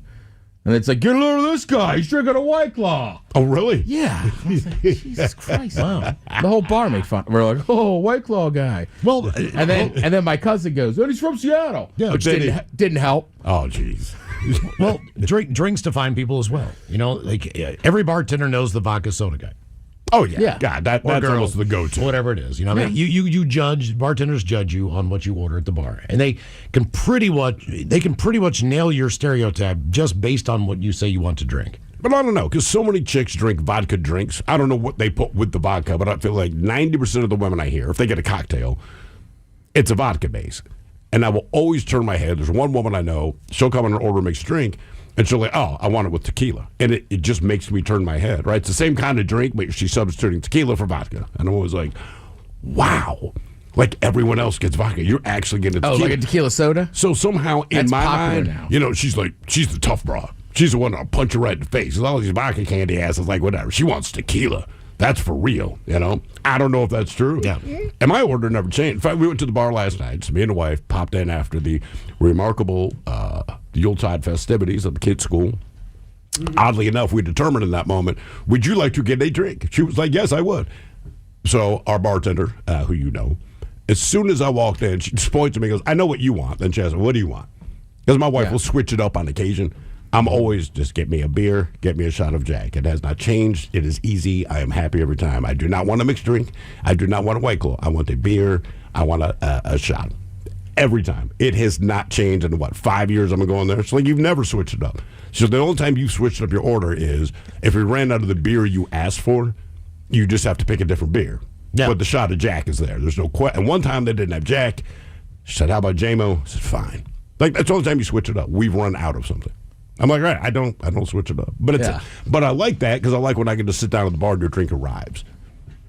Makes it real easy. Even if they're busy, they can get your drink for you. Mm-hmm.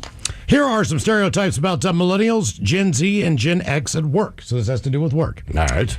They say millennials set too many boundaries. Many say the millennials' work-life balance is over the top. Millennial hires introduce workplace well-being into the office more than ever. They understand the importance of mental health and how a 30-minute break can impact your day.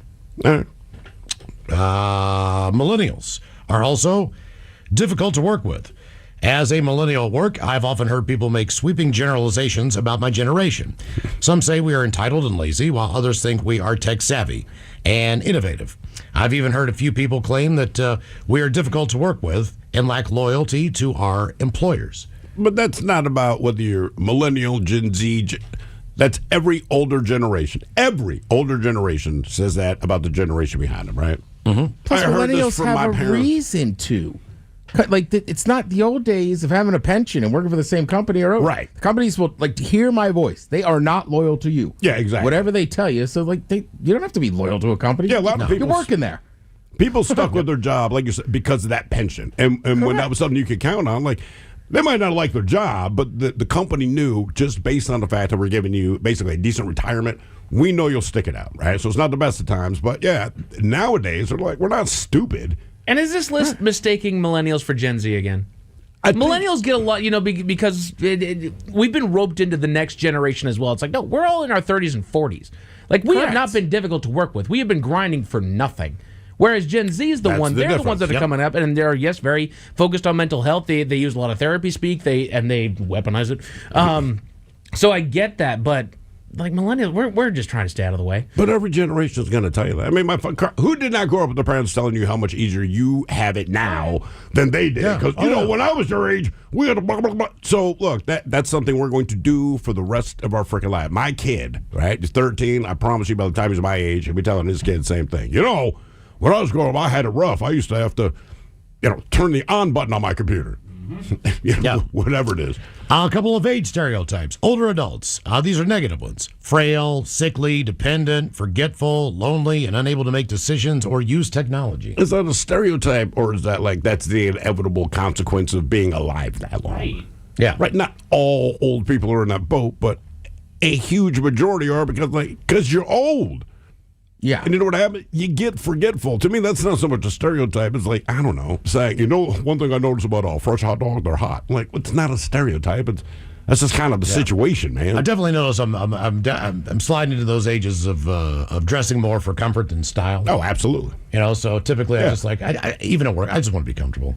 Unless I have a meeting or something to, with a client or something like that. But we have a job where we can. Yeah. And my dad, man, I just every day came home from work, had the suit, and the first thing he did was want to get out of it.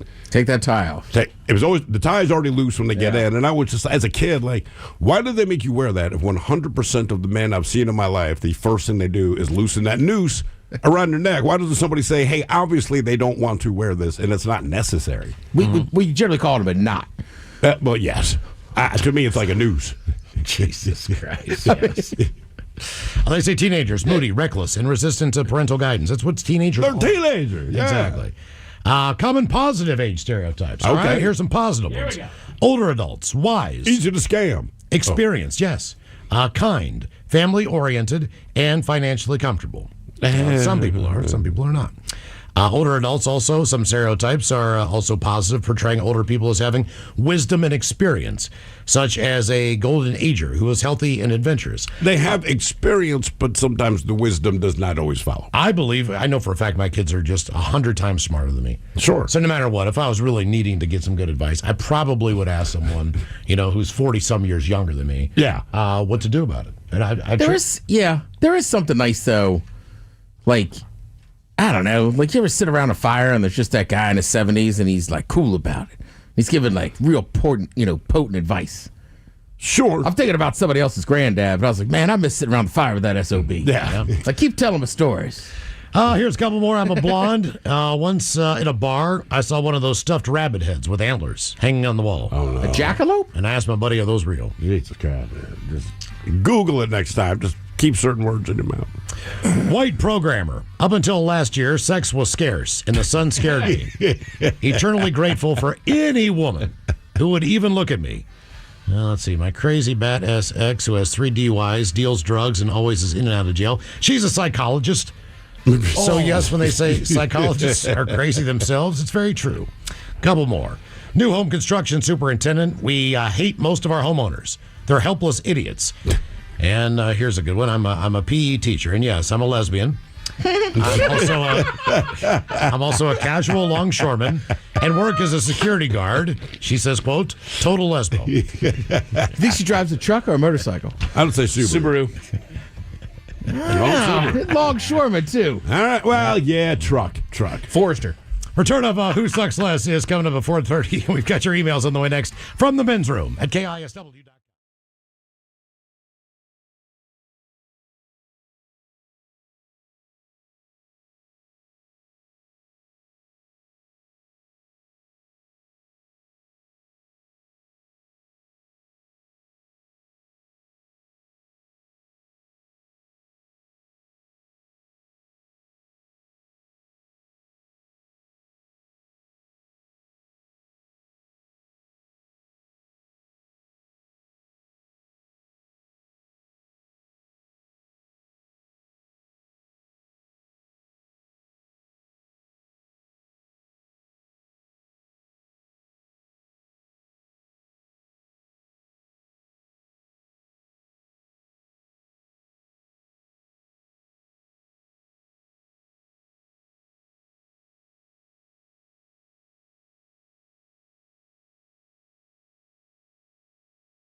coast to coast and around the world. If it's not important, you'll hear it here, exclusively on In Action News. Here now are Stone Ledbetter and Felix Foxworthy. Good evening, ladies and gentlemen. Making headlines tonight, People magazine has officially named Art Garfunkel as the sexiest man alive. Art Garfunkel. Critics are calling it the biggest upset since his haircut briefly split the nation into pro-perm and anti-whatever that was. In other news, city officials are investigating a malfunctioning streetlight downtown that has been causing... Yeah, we need to talk about the office white elephant gift exchange. Felix, we are in the middle of a broadcast. And I'm in the middle of a crisis, Stone. I cannot find a single white elephant anywhere. What do you mean, find one? It is very hard to find an elephant, man. Very hard. Finding a white elephant, that's a level of difficulty I was not prepared for, Playboy. Felix, why were you looking for elephants in the first place? Because of the white elephant gift exchange, man. What else would I be doing? Felix, it's just called a white elephant gift exchange. And that is exactly what I attempted to do, man. Find a white elephant. Literal interpretation. That is on you, not me. Felix, a white elephant exchange is where people bring silly gifts. I think giving someone an elephant for Christmas is a real silly gift, man. Silly gifts like a bad candle or a tacky coffee mug. A gift card that was clearly halfway used. Nobody is exchanging actual elephants. Then why is it called a white elephant exchange, man? Because the original idea is that you give someone something useless or ridiculous. Like the old saying about being stuck with a giant white elephant. It's just a metaphor. A metaphor? I spent 3 days trying to find an animal that does not even participate. You were not supposed to find any animals at all. Well, that would have been helpful information before I went on my elephant expedition. I found a green elephant, a blue elephant, a purple elephant wearing a vest. I even found a pink elephant.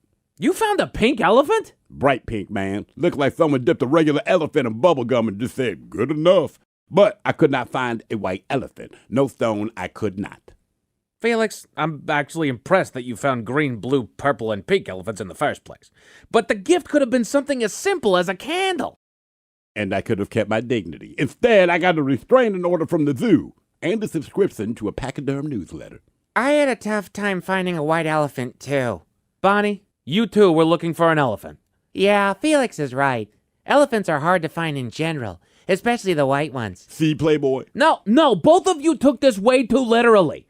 Fortunately, you two did not actually find a white elephant, or our break room would be turned into a disaster zone. Actually, I found one. Bonnie, you found what? You found a white elephant? Yeah, my Uncle Remus had one lying around. Your Uncle Remus just happened to have a white elephant lying around? Yeah, he details cars. What does detailing cars have to do with elephants? It's one of the perks of the job. Your uncle who details cars has a white elephant just laying around as a perk. Well, it wasn't white originally. It has a rare disease that turns its skin white. Please tell me you did not bring a diseased white elephant here to work. Of course not. I'm having it delivered. Delivered? Delivered where? To your house. I thought it would be a fun surprise. You're having a diseased white elephant delivered to my house? Yeah, should be there any minute. Stone, your wife is on line 1. Oh, dear Lord. Hello, honey. No, please calm down. I can explain. Sweetheart, I know. Yes, Bonnie just told me. I am so sorry. Yes, I am aware of the elephant. No, I did not approve of this. No. Please do not go near it. I don't care if it's headed for your herb garden. Let it take the basil. Yes, all the basil. No, I do not think using the garden hose will help. Honey, that will only make it slippery, not gone. Stone, according to my Pachyderm newsletter, that is called territorial shuffle, okay? It means he likes the place. Now, the chart showed a happy elephant next to a crushed lawn chair. Are you sure that's what it said? I'm pretty sure, man. I might have mixed up 10 elephant do's with the 10 elephant don'ts. They printed them real close together. No, he is not supposed to be territorial. No, please do not try to shoo it away with a broom. Honey, it's a 2-ton animal, not a raccoon.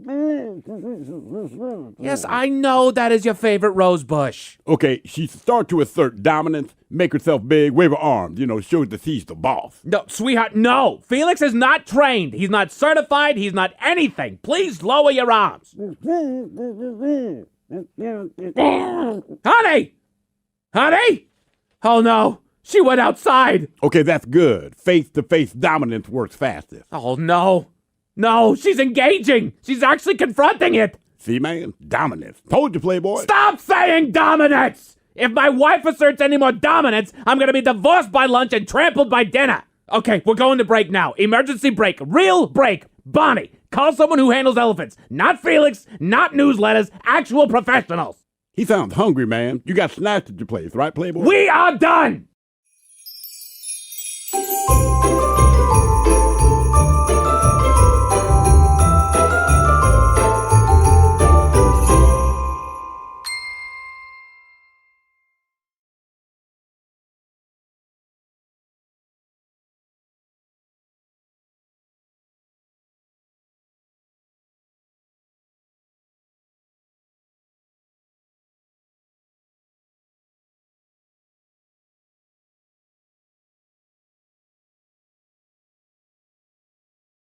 .9 KISW. We return to the men's room with Miles and Thrill. Who Sucks Less is cut up for you here at 4:30, but first time for a few emails in the men's room at KISW.com. You've got mail. You've got mail. And a couple more from our question today. Sex, race, religion, occupation. What do you do that perfectly fits your stereotype? Guys, I'm half Asian. I can't live without rice. And I'm proficient with math. Oh, I love potatoes. Yeah, well, I'm Irish dude. Is that what you? Yeah. Okay, it took me a second. I'm like, okay. Well, he's got to make fun of himself. I'm like, yeah, I like potatoes in all forms. Potato chips. Right. Right. Yeah. How often do you hear me talk about chips? Like, can't have them. I'll eat them all. Yeah, exactly. I'm a white male. Grew up in the Pacific Northwest. So, yes, I have a beard. Haha. Guys, I'm kind of OCD perfectionist. I'm in quality assurance. That makes sense. What is Plenty of quality strengths. assurance exactly? I mean, exactly what it says. Depending what it is you're checking the quality of, but it can be food products, it can be mechanical products, right? But if that's your job, I want someone who's a OCD and kind of a perfectionist. Guys, I'm Irish. Drink 1 gallon of whiskey a week. Damn. Oh, here's a not so good one. I'm a truck driver. Not one of us is sober. Oh, damn. Very comforting. Gentlemen, I am white, and I love cheese.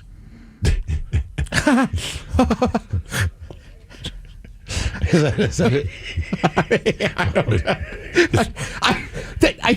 know. I mean, if I'm on an airline, I get a cheese plate every time. I love that fruit and cheese platter. I just didn't think of that as a white stereotype, but I guess it. Well, now you know. Yeah. Cheese lover. Is that our thing? Well, I like cheese too, but no one makes fun of me. Right. Like, I Right, can yeah. eat cheese, you can eat fried chicken. Would If we you- switch plates, then we get the looks. Would you go out of your way to make a charcuterie? I have, yeah. Okay. Yeah. Yeah. Do you This buy ain't fair. I buy a block of cheese every time I go to the grocery store. Yeah. I have more cheese in my fridge than most people normally would. That's for sure. Yeah. Yeah. But I mean, some stereotypes don't always work. Yeah. Like, nobody's going to look at my old Acura tinted windows and picture me popping out. No. That's a So, like, surprise, brother. He's helping our stereotype. Your door should actually just say surprise when you open it. Surprise. And finally, guys, my uncle was a pastry chef. He always told me to never trust a skinny chef. Okay. That's true. Time for a few birthdays brought to you by Men's Room Roasted Red Salsa from San Juan Salsa Company. Dip responsibly. All right, let's see. Birthdays. Guys, happy birthday to myself since no one else is going to send in a birthday shout out. Turning 32. So can I get an uh-oh lookout, an owl hitting the window, and the captain telling a story about, maybe pooping yourself at work, as my recent foreman did. Thank you for the many years of laughs, guys. That from Nick. Uh-oh, look out. Ooh, well, ahoy there. This might surprise you, but the Cappy Tan has never pooped himself at work. I mean, sure, I've dropped my pants and poofed off the side of the SS Guppy, but we call that chumming. Actually, that's how I met Charlie the Tuna. But as far as pooping yourself at work, the old Keebler elves had a norovirus outbreak they didn't get to, but it inspired the fudge stripe cookies, the fudge sticks, and the fudge covered something grams. That's correct. They said time is money. Just add a little sugar. Crunch berries. Guys, it's my wife's birthday. She turns 33 this year. Can you please give her some turtle sex? And Coke Ted giving some advice on how she should spend her holiday break. Thanks, guys. That from Anthony. Doesn't say his wife's name. Not important, Miles.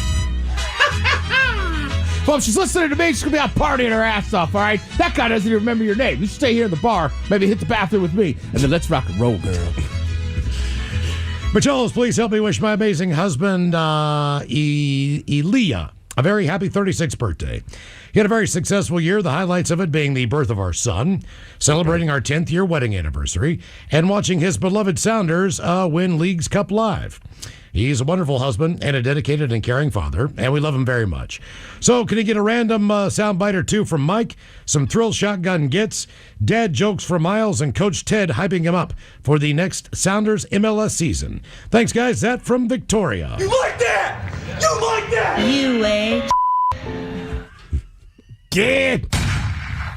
You, your girl, and your Johnson. Get.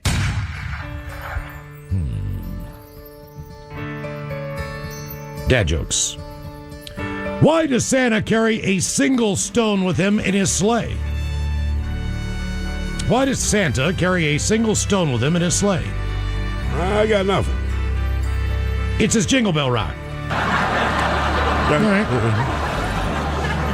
Guys, a bad motorboat accident is when you almost drown. Oh, yeah? A good one is when you almost suffocate. all right. Took me a second. What do you call the Nutcracker performed by plumbers? What do you call the Nutcracker? The butt cracker. The butt cracker. Butt cracker. And finally, on the dad jokes, the Dallas Cowboys visited an orphanage over the weekend. Oh, yeah? So the kids wouldn't feel that bad.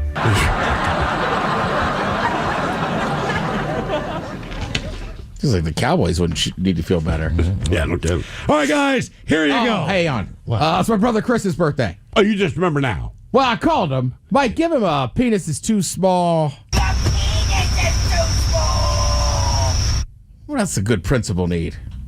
Principal? Ooh. Please clap. Yep. Yeah. How old's your brother?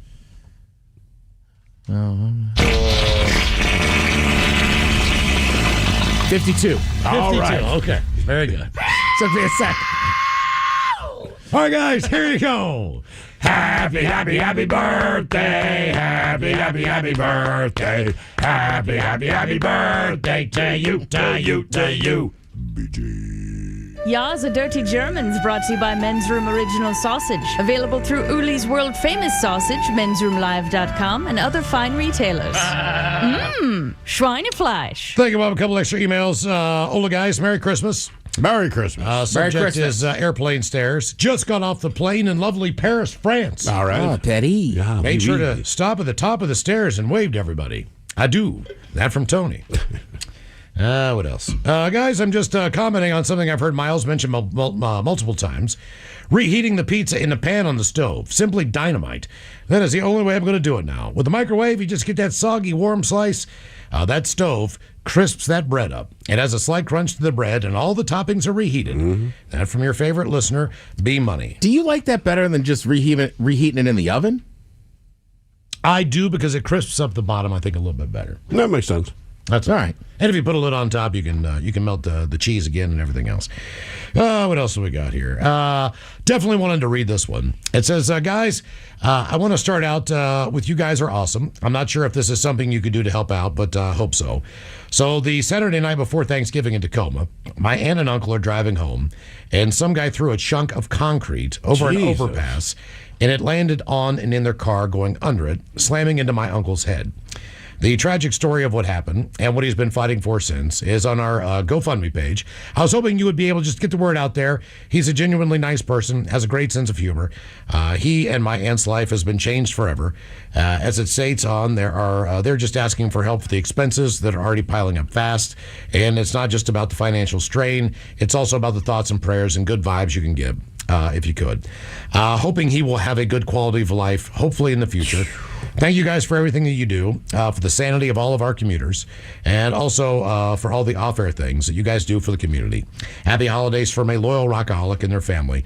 Thanks, guys. That's from Justin. And the name of the GoFundMe is Donate to Support Gary's Recovery after a tragic accident, and that's organized by Stephanie Miller. So damn, man. I just want to get the word out there. I remember that story. That was... I don't remember it. Yeah. I obviously it made the news, but I don't remember seeing it. That is insane. All right, coming up here at 5:08. We will drink and toast with a shot of the day, but first... Now, the men's room wants to know... Who sucks last? Yay! Time for Who Sucks Last. Team of Thrill, who you bring us 3 stories from the news each and every week. They always suck. However, it's up to us to determine out of those 3 stories which one sucks the least. Now, if you happen to like the Men's Room on Facebook or follow us on X and Instagram at Men's Room Live, the debate is already underway on Who Sucks Less. Yeah, and like I said at the top of the show, all 3 stories inevitably kind of involve the medical industry. You know, whether people are taking drugs, stealing money, etc., etc. But let's just get underway. So we go to India, where a man has been accused of denying his wife penicillin when she was ill, which led to her death, while later accepting medicine for his own illness, thus saving his own life. All right, so she just needed penicillin. This is not some crazy, like, snake antivenom. This is penicillin. He denies her penicillin. She dies. A little bit later, he has a different illness. They're like, hey, we have a medication. He's like, oh, yeah, absolutely. Bring it on. Now, in addition to allowing his wife to die, in spite of the medication being available, he's also accused of mistreatment of women, which included his own teenage nieces. Apparently, he slept with several of them to, quote, test his celibacy. That is his quote, to test his celibacy. But he didn't stop with his nieces. The man also conducted controversial experiments that involved sharing his bed naked with other young women and girls to, again, test his self-control. We never got the results on how well he did on that. Now, these acts have been widely described as abusive and exploitative because they are. He was also a devout and unapologetic racist. Anyway, turns out he was also shot and killed. I guess Wow. that's a happy ending. Yeah, this guy. So that's his story. So he's just not a good person. It seems that way. Actually, we stay in India for story number 2, where a woman is facing harsh criticism for creating what some are calling a cult of death. Now, the accusations stem from her allegedly prioritizing a cult of suffering over adequate medical care in her hospices. She operates a series of hospices in different countries around the world. Sounds kind on the surface, but she's accused of accepting money from questionable sources like dictators and then potentially misusing those funds despite massive donations. Critics pointed to poor conditions, lack of diagnosis, and unnecessary pain relief in her facilities. In other words, she's suspected of using her donations for personal benefit instead of investing in the hospice facilities. Now, despite huge donations, her clients often lack, they say, basic hygiene, proper diagnosis, and sufficient pain relief, with critics claiming she viewed suffering as spiritually valuable. That was her explanation. Now, millions of donations were reportedly not effectively used for patient care, with some questioning where the money went. Now, critics argue she glorified suffering, promoting a view that suffering was good rather than alleviating. It also saved a lot of money, none of which has actually been tracked down. Again, she passed away of natural causes at the age of 87. And then finally, closer to home, we go to New Jersey, where a man was fired from his job as a nurse after 16 years in the industry. He's accused of stealing drugs from the hospital. So a co-worker found medication vials in a disposal bin. The drugs were not valuable outside of the hospital, and since they were not used for recreational drug use, the hospital launched an investigation and found that he'd been stealing medications, and he was fired. Now, before his medical career, he'd been a petty officer second class as part of the team that operated the Poseidon missiles aboard the submarine, the USS Woodrow Wilson. And after serving our country, he went to nursing school and then worked at various hospitals in New Jersey and Pennsylvania. He's worked at the burn units, coronary care, the intensive care unit, where he received the Employee Award, cardiac care, and finally the critical care of the Somerset Medical Center in Somerset, New Jersey. It was there that he was, in fact, busted for stealing the drugs that actual patients needed for their care. So those are your 3 stories. We have the guy in India who, at the jump, denied medication for his wife, which led to her death, accepted medication for him, which led to his continued life. And this is the guy who, the mistreatment of women, including sleeping with his 2 teenage nieces, again, to test his celibacy, was his excuse. And then didn't stop there. We have the woman in India. She runs hospices around the world. But basically, she was getting a lot of donations because it sounds good on the surface, but misappropriating the funds, and no one's sure where the money went, but it did not go to the hospices. And then finally, the guy who possibly had been stealing drugs for 16 years was certainly in the last 3 years of his profession as a nurse in New Jersey. Wow. So he's just stealing them to steal them. As far as because there's no recreational, recreational they're not use opiates. for them. No, they were like, that's why it just seemed weird to them. Like, this is worth investigating. You could probably pick out a drug addict. You know, taking opiates, you could probably figure out who's taking them. But in this case, they're like, there's no recreational value to these. But fired nevertheless, because you still can't steal the drugs that patients need at a hospital. I mean, that almost seems worse. At least, like, somebody, like, you shouldn't be stealing medication from anybody. But you understand at an least the addict, I go, you're addicted. All right, they're addicted. They're feeding their, like, just stealing medication, like a blood pressure pill from somebody, just to let them suffer seems awful. Mm-hmm. And the pain relief ones he wasn't taking on his own? Not as far as I know. It was not indicated in the article. I'll tell you what, I'll give you credit. We haven't had this one. It's very tough to pick any of them. Yeah. I know it's always the game, but today I'm like, Jesus. Well, the guy in India is a scumbag, obviously. The guy that killed his wife. Let his wife die. He did not kill her. What he did with his nieces. He got his, though, in the end. Probably just for being a douche. But that's pretty bad. I don't know the numbers on the woman in India, but the fact that they labeled those hospices as a cult of death. That was the nickname given. Obviously, and they're she all did around not the call world, them that, and they're multiple locations. Yeah. Lacking basic hygiene, proper diagnosis. And getting a lot of money and donations. And pain relief and all that stuff. To me, just based on what I would assume to be the numbers of people affected, I think that one sucks the most. Okay. Just because of the numbers. Now, we know the guy in India, he sucks pretty bad. In this case, I guess I got to go, Ted, with the nurse in New Jersey, because death is not involved in this. Patients were in pain. That's horrible. Yeah. But just trying to measure the three stories up against each other, I'm going to go with the nurse in New Jersey. Do we know if the woman in India, was she like pocketing the money? Nobody's quite sure. That's the assumption, but like anything, you got $1 million donation, 10 for your hospice that you own, Ted. 10,000 went to the hospice, 990,000 is missing. I don't know that you pocketed it, but there seemed to be no paper trail. It didn't go to the hospital. To be right. Or the hospices. Which is what the donation was for. So maybe, who knows, maybe she invested in Bitcoin, but it didn't make it to the intended target. Or bought a vacation home or whatever. Yeah. Yeah, that's a tough one. Again. And she's passed away as well. Yes. But at least I could figure out her reasoning, which is just greed. She's right, greed. Which again isn't like being an addict stealing pills, but I could fathom like, all right, she's greedy, she's just stealing this money, she's not actually helping people. The guy in India, like we said, obviously a scumbag, terrible human being. I just can't get over this guy in the nurse in Jersey. Just stealing medication, like that just seems like a sick, like, oh, I'm just gonna let him writhe in pain or die on the own. Yep. Now you're right. If they didn't die, if it was just a pain thing, that's better.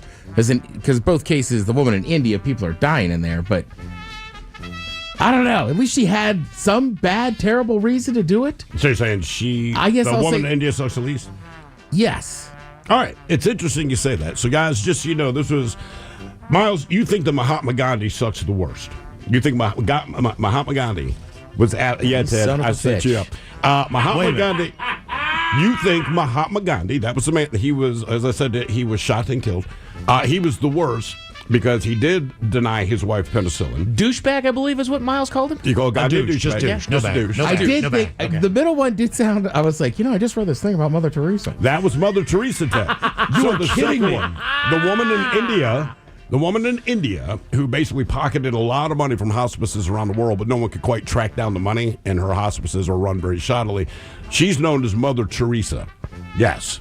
And then finally, Ted, maybe you have the best eye for this kind of thing because you said that this guy that's stealing the non-opioid, non-addictive, non-drug recreational. It is. It is. Because that particular guy is Charles Edmund Cullen, who confessed to 29 murders. They confirmed 40, but based on his experience, they believe that he murdered up to 400 people. In the hospital? Through the hospital. Through the hospital. I feel like I did okay at this. You did. I totally thought you would think he sucks the least. Other than the fact that you said that Gandhi is a terrible human being. So, Miles, you're down on Gandhi. Jesus. I mean, and look, these are their stories, right? They are known for other things, but these are the stories. So Gandhi, known for other things, but that was his No deal. wonder he was shot and killed. Like, yeah, my wife died. Jesus. Penicillin, dude, he got malaria. He's like, give me the medication. Slept with his nieces to, quote unquote, test his celibacy. And like I said, we never got the result. That was Mahatma Gandhi. So the woman with the hospices around the world, taking money from dictators in other countries, are like, man, don't take his money. They're going to want a favor. She said, no, I don't take that money. The assumption was that it went to the hospices. It did not. And no one knows where that money went. And look, she didn't live like she was rich, so who knows where the money went. But it wasn't going to the hospices. And yeah, Ted, you nailed it. The guy stealing the drugs the patients needed. Yeah. Yeah, it turns out he may have killed up to 400 people. Notorious serial killer here in the United States. So now you know. Mahatma Gandhi, Mother Teresa, and a serial killer. Yay! So Ted, when you asked me earlier, hey man, are you doing like the setup? I'm like, oh dude, I totally forgot. Yeah. And I came in and told Mike. Ted, believe me, because he asked me directly, because you're talking about Diddy. I giving to wanted charity you to and talk stuff. about how, but I had never told you off air. Like, Yeah. hey, you should use Diddy. Yeah. because he donated a ton of money. Yeah, right. Oh man, I'm so glad I knew there was Are you something happy about this? sick and twisted. You actually, I mean, It's just wrong. Why would You're you? glad about the serial killer. Well, I'm just glad. I'm just glad I know people. that he sucked the most. Yeah, Just and I was Ted's like, I think he's that the guy sucks worst. the most. Like, there's no reasoning behind He doesn't that. have one redeeming quality. Like, he's just a sick dude. All right. Debate continues on Who Sucks Less. If you like the Men's Room on Facebook or follow us on X and Instagram at Men's Room Live. We're waiting for that. Coming up until 5:08, we're going to drink a toast with a shot of the day. You are listening to the Men's Room.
From coast to coast and around the world. If it's not important, you'll hear it here, exclusively on In Action News. Here now are Stone Ledbetter and Felix Foxworthy. Good evening, ladies and gentlemen. Making headlines tonight, People magazine has officially named Art Garfunkel as the sexiest man alive. Art Garfunkel. Critics are calling it the biggest upset since his haircut briefly split the nation into pro-perm and anti-whatever that was. In other news, city officials are investigating a malfunctioning streetlight downtown that has been causing... Yeah, we need to talk about the office white elephant gift exchange. Felix, we are in the middle of a broadcast. And I'm in the middle of a crisis, Stone. I cannot find a single white elephant anywhere. What do you mean, find one? It is very hard to find an elephant, man. Very hard. Finding a white elephant, that's a level of difficulty I was not prepared for, Playboy. Felix, why were you looking for elephants in the first place? Because of the white elephant gift exchange, man. What else would I be doing? Felix, it's just called a white elephant gift exchange. And that is exactly what I attempted to do, man. Find a white elephant. Literal interpretation. That is on you, not me. Felix, a white elephant exchange is where people bring silly gifts. I think giving someone an elephant for Christmas is a real silly gift, man. Silly gifts like a bad candle or a tacky coffee mug. A gift card that was clearly halfway used. Nobody is exchanging actual elephants. Then why is it called a white elephant exchange, man? Because the original idea is that you give someone something useless or ridiculous. Like the old saying about being stuck with a giant white elephant. It's just a metaphor. A metaphor? I spent 3 days trying to find an animal that does not even participate. You were not supposed to find any animals at all. Well, that would have been helpful information before I went on my elephant expedition. I found a green elephant, a blue elephant, a purple elephant wearing a vest. I even found a pink elephant. You found a pink elephant? Bright pink, man. Looked like someone dipped a regular elephant in bubble gum and just said, good enough. But I could not find a white elephant. No, Stone, I could not. Felix, I'm actually impressed that you found green, blue, purple, and pink elephants in the first place. But the gift could have been something as simple as a candle. And I could have kept my dignity. Instead, I got a restraining order from the zoo and a subscription to a Pachyderm newsletter. I had a tough time finding a white elephant, too. Bonnie, you too were looking for an elephant. Yeah, Felix is right. Elephants are hard to find in general, especially the white ones. See, Playboy? No, both of you took this way too literally. Fortunately, you two did not actually find a white elephant, or our break room would be turned into a disaster zone. Actually, I found one. Bonnie, you found what? You found a white elephant? Yeah, my Uncle Remus had one lying around. Your Uncle Remus just happened to have a white elephant lying around? Yeah, he details cars. What does detailing cars have to do with elephants? It's one of the perks of the job. Your uncle who details cars has a white elephant just laying around as a perk. Well, it wasn't white originally. It has a rare disease that turns its skin white. Please tell me you did not bring a diseased white elephant here to work. Of course not. I'm having it delivered. Delivered? Delivered where? To your house. I thought it would be a fun surprise. You're having a diseased white elephant delivered to my house? Yeah, should be there any minute. Stone, your wife is on line 1. Oh, dear Lord. Hello, honey. No, please calm down. I can explain. Sweetheart, I know. Yes, Bonnie just told me. I am so sorry. Yes, I am aware of the elephant. No, I did not approve of this. No. Please do not go near it. I don't care if it's headed for your herb garden. Let it take the basil. Yes, all the basil. No, I do not think using the garden hose will help. Honey, that will only make it slippery, not gone. Stone, according to my Pachyderm newsletter, that is called territorial shuffle, okay? It means he likes the place. Now, the chart showed a happy elephant next to a crushed lawn chair. Are you sure that's what it said? I'm pretty sure, man. I might have mixed up 10 elephant do's with the 10 elephant don'ts. They printed them real close together. No, he is not supposed to be territorial. No, please do not try to shoo it away with a broom. Honey, it's a 2-ton animal, not a raccoon. Yes, I know that is your favorite rose bush. Okay, she start to assert dominance, make herself big, wave her arms, shows that she's the boss. No, sweetheart, no. Felix is not trained. He's not certified. He's not anything. Please lower your arms. Honey! Honey!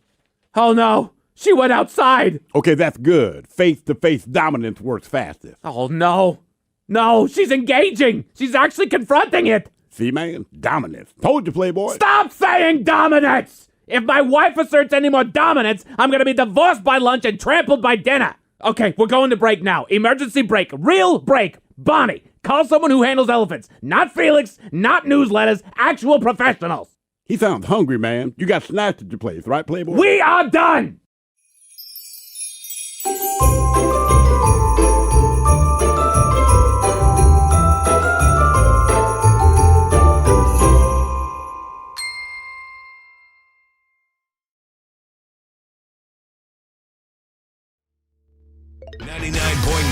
KISW. The Men's Room returns with Miles and Thrill. All right, coming up here at 5:08, we'll drink and toast with a shot of the day. And we do have your headlines on the way at 5:50. But first, quick check out with Mike Hogg and some of the stories and headlines he is not working on. Thank you, Miles. A new study found that Italian bears living near villages have evolved to be smaller and less aggressive. Yeah, I'm not so angry now. Give me some trash. Everybody good, yeah. It's beautiful there, right? Excuse. Ooh, I'm not as aggressive anymore. I will try to put the trash back in your trash can when I am done, eh? Manja. Where's the gabagoo? I don't know why. I love the Italian bear. Like, now he's like wearing pants and cool shoes. He's just like, yeah, of course, he's the Italian bear, right? How does he have slicked back hair? Yeah. Jewelry the whole night. He's just smoking all the time. Talks like Dez. Looks like Dez, that's right. He's got a pool but doesn't use it. He owns like 3 sweatsuits. I like that. Yeah, we live near town. We had to get nicer. Yeah. I really calmed down since I moved in there. I'm from the city, Right. People nice around here. I'm going to go to Sicily. Oh, wait. That is supposed to say it again. Scusi. Yeah. Scusi. Do you have any arancianas? So, Matty, you got some car trouble I can help you with? It's unfortunate. Just Right Auto. Now they're running an auto shop. That's right. Look out. Right. There's an article. He wears nothing but wife beaters. Yep. There's an article highlighting the fact that it's house moving season in Nantucket. House moving season. House moving season. So just the changing conditions of that area. Apparently what they were saying was that a lot of the houses that are built, they need some sort of a change or an update or something like that. So a lot of places will just basically want to condemn the homes that are there, and then they'll tear them down and then they'll build new ones. But the way that their rules work over there is that they basically have to declare, we're going to tear down this house. All right. It's yours if you want it. You just need to hike it up and out of here and get the house out of there. And it happens all the time. People will go over there, they'll grab a trailer, they'll jack the house up, and then they will move it to wherever they want to. Sometimes it's back a few feet. Sometimes it's to a completely different lot. They just do a Sometimes different foundation at a different location. Yeah, at a That's different probably a part of pain the in the ass. That can be cheap. Dude, I'm telling you, Nantucket is a different world. No kidding. Yeah. And again, all the people that live there are very pissed now because they opened a brewery and a winery. Right. So now you have just outsiders. Yeah, that come over for the day. It used to be if you didn't know somebody on Nantucket, you didn't go over there. And they kind of let you know. Sure. Kind of like people say about Paris. Like, people are not friendly. They know who lives on the island and who doesn't. Which is weird. You go to the vineyard, people are fine. They're Go to fine. the Cape, Yeah. people are fine. But Nantucket is, yeah. No kidding. Okay, I'm going to get a point to not go. Yeah, I'm all right. I've been to the Cape countless times. I've been in the vineyard. You want to go to Nantucket? No desire. No kidding. Wow. Yeah. Okay. 60% of Americans would love a monetary gift for the holidays. Yeah, don't say. I'll take one. Huh. Basically. I mean, Again, we've been talking about this for years with Amazon. Like, nobody wants for anything anymore. If you want it and you need it, you just go on there and you get it. You can have it in a few days. So, yeah, some dough would be great. Money's great all the time. Yes. On any occasion, people are like, cool, it's money. Whoever made up the look, I get it. If it's your significant other, don't give her cash. But that'd be a little weird. To say, Eagle, baby, I love you. Here's $100. Here's a stack. Thanks for last night. Damn. But when people are like, it's so impersonal to give cash to somebody as a gift, it's like, who told you that? It's just not a sexy gift. Yeah. It doesn't take any thought. It doesn't take any work. It doesn't take any depth of knowing who the person is. But It does, it's very because you much accepted. determine the cash amount. Okay. Like, some thought goes into that. I mean, I know it sounds stupid, or maybe it's impersonal, but also, like, look, man, if I don't know what you want, and you know what you do want, this cash will help you get it. Right. You know, we did a Secret Santa here with the Odyssey team members. Yeah. How about a Willie Nelson Chia? Absolutely. But looking at it, what? It said you could opt out. I know. I so opted Miles out. and I did. Oh, you did too. I opted out, I thought Miles and I were the only two. Nah. All right. Oh, no, I opted in. He was the only one who opted in. Oh, actually. look at you, Mr. Friendly. Well, I saw the Chia Pet commercial, and I'm like, I got SpongeBob, they have Bitcoin, but I saw Willie Nelson, and I'm like, I'm giving that to somebody. But, you know, they do it like a $25 limit or something like that on it. Yeah. Okay. If you did Secret Santa, you opted in, and then you thought you got your Chia Pet, Steve, all right? You went out and you actually found a Chia Pet, you got it, you figured out who your person was, you did By it. me, I had my wife ordered on Amazon, but yes. Same deal. Yeah. But if your Secret Santa gave you an envelope with $25 cash in it, I'd have gone to the bar, and I'd have been straight. super happy. Damn straight. Yeah. That I works. remember as a kid once, one of the uncles I didn't really know on my mom's side, they had me and they gave me a big box. It was like, it ended up being a small box instead of a giant box and this and that. There was $40 in it. And all day, I was like, got $40 today. Yeah. I mean, I had gotten $40. toy after toy, but that $40, I was like, $40? That's possibility right there. Right? That's whatever you want it to be. That's exactly it. It's a lot of hot dogs. Put your thinking caps on, boys. Time for the Merriam-Webster word of the day, brought to you by the letter E. It is a verb, and I give you guys 30% chance of success on this one. To do this with an ideology or a belief or etc. is to take up and support it as a cause. It is an E word, which means to take up and support an ideology, a belief, etc. As Extremism. a cause. Extremism. Not bad, but not the answer. Any other guesses before I reveal? It's a verb? It is a verb, an E word to take up and support as a cause some ideology, a belief, etc., anything like that. Empathy? Espouse is the word. Oh, yeah. Yep. Espouse. I thought espouse meant like somebody keeps he keeps espousing about this and that. We use it a little wrong, but yeah, we use it in that context. Right, you're taking it up and supporting it. You know, you're singing its praises all the time. Doctors are urging folks to know their health as we get into the holiday season, as the risk of heart attack or stroke rises this time of year. Because you're around family. I would say family and food, you and don't shopping. say. Correct. Yeah. Sadly, I think the day after Christmas is like the biggest day for heart attacks. I New wouldn't Year's be Day. shocked. On the second day of Christmas, my true love gave to Well, me. it's cold. a The weather's defibrillator. colder. Right, you're exactly right. People are probably going to eat a lot more than they normally would. You might have stress. You might have a cocktail. Like, it's just a combination of bad stuff. And you're going to eat things that you don't normally eat. You're going to eat a lot more of something that you just don't. We're going to carb it up. We're going to starch it up. We're going to clog our arteries. There's cookies and candy and stuff like that all over the place. I've eaten a lot of cookies in the last 2 days, thanks to being here. Right. Puppy chow. The stress of family goes into Jedi levels because you have to deal with your family no matter how little you like them. And you have to forgive them for things that you don't want to because you know that they're just waiting on the fact that you're just going to drop it. Oh, sure. And they suck because of that. So, you're dealing with the politics of family, which is, it sucks. Yeah. So the stress is in different levels. The foods that you're eating as a comfort just Right. continue to get shoveled down your throat. And you probably eat more comfort food when you're around your family. Right. And you drink more when you're around your family because Yep. that makes them bearable. Because they're making the food you like. Yeah. Well, and it's fun, too. I don't know. You got that one cousin or something you don't see, and they're like, you want to go out to the garage and have a beer? Like, Absolutely. How about tell them 2 or 3? There's an article that just wants to remind us that your Spotify Wrapped serves as a reminder that even our leisure time is being surveilled and sold. Yeah. Wasn't it already? Yeah. Isn't that really what everybody just targets? But it's nothing new. I mean, you read the fine print of anything you set up for. It's basically what they're telling you. Like, we want your information. Correct. And my thing is, I don't care if you have my information because I know you already have it. Right. You can piss and moan about it, but it's already done. My thing is like, look, I don't know what you sell it for, but people will be a lot cooler if you sell it because you're making just extra money on that frivolous income for them. Let's cut us in for 50%.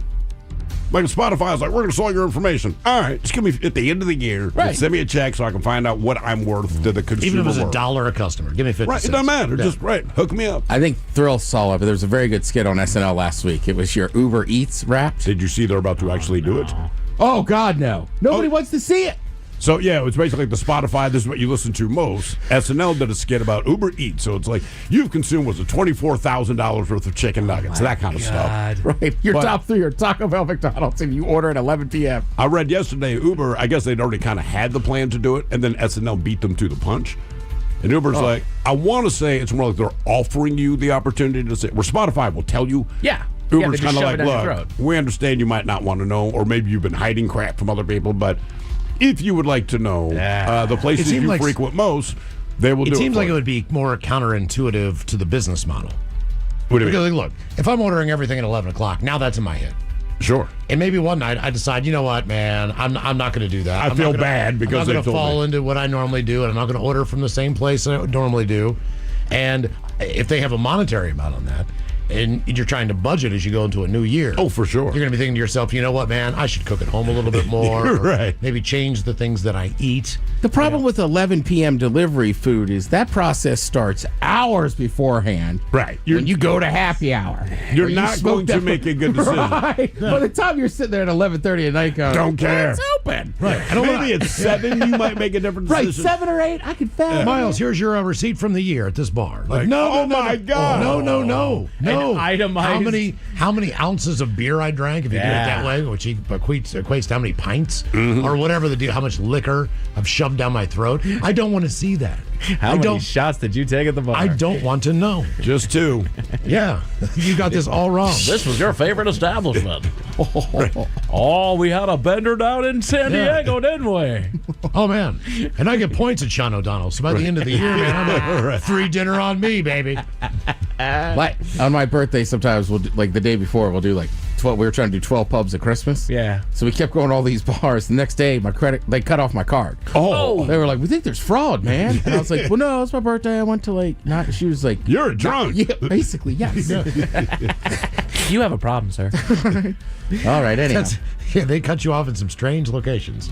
Yeah, that and the Your bunny credit ranch. card- Right, that's what I'm saying. Like, And both of those people didn't care for my excuses. But you were telling the truth. Oh, no, did you man, tell it's me you're at the legal. bunny ranch? I did. It was a dude. I thought he'd be like, "Oh, hell yeah, man." Sir, I don't care where you were. I was like, well, it just, comes out as a cash advance because it's, the bunny ranch. And he's like, "Sir, it doesn't matter. I just need to make sure it was you." Okay. He's going to Wednesday night mass later on, USOB. He has a family. That would be The a day rough, after, I flew in there on the 26th. The day after Christmas. Day after Christmas. that would be that'd be a rough conversation too. Happy birthday, Well, you Jesus. don't want to get cut off there.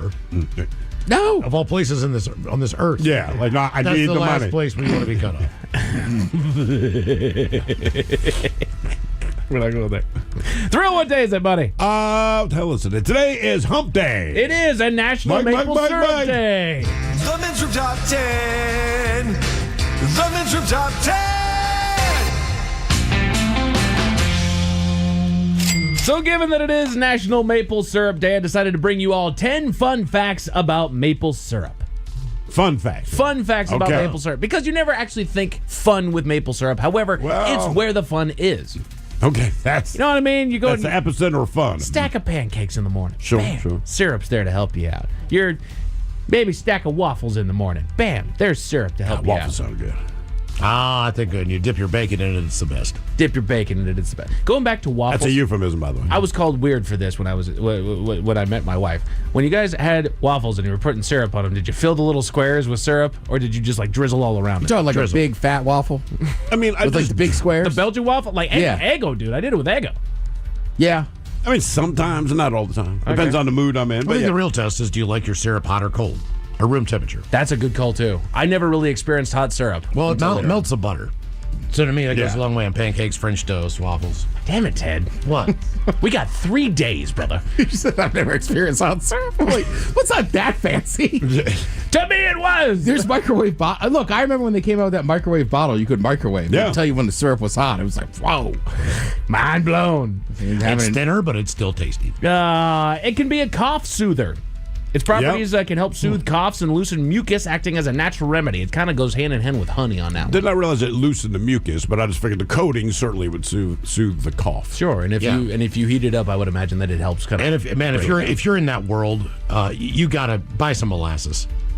I'm telling you right now, man. I've kind of substituted that a lot for honey or for maple syrup. Really? Molasses is the ticket. No kidding. It is so good. It's very thick. It is. It is super thick. It is super thick, man. The rich flavor of maple syrup comes from amino acids reacting with sugars at high heat. The Maillard reaction, I believe, is that? Maillard, yeah. Maillard reaction during boiling. That's what. Same thing like when you caramelize onions or brown your onions on the same reaction. Gotcha. The Maillard reaction, yeah. Okay. Basically, reacting with heat sugar. working with sugar to kind of change the taste of something.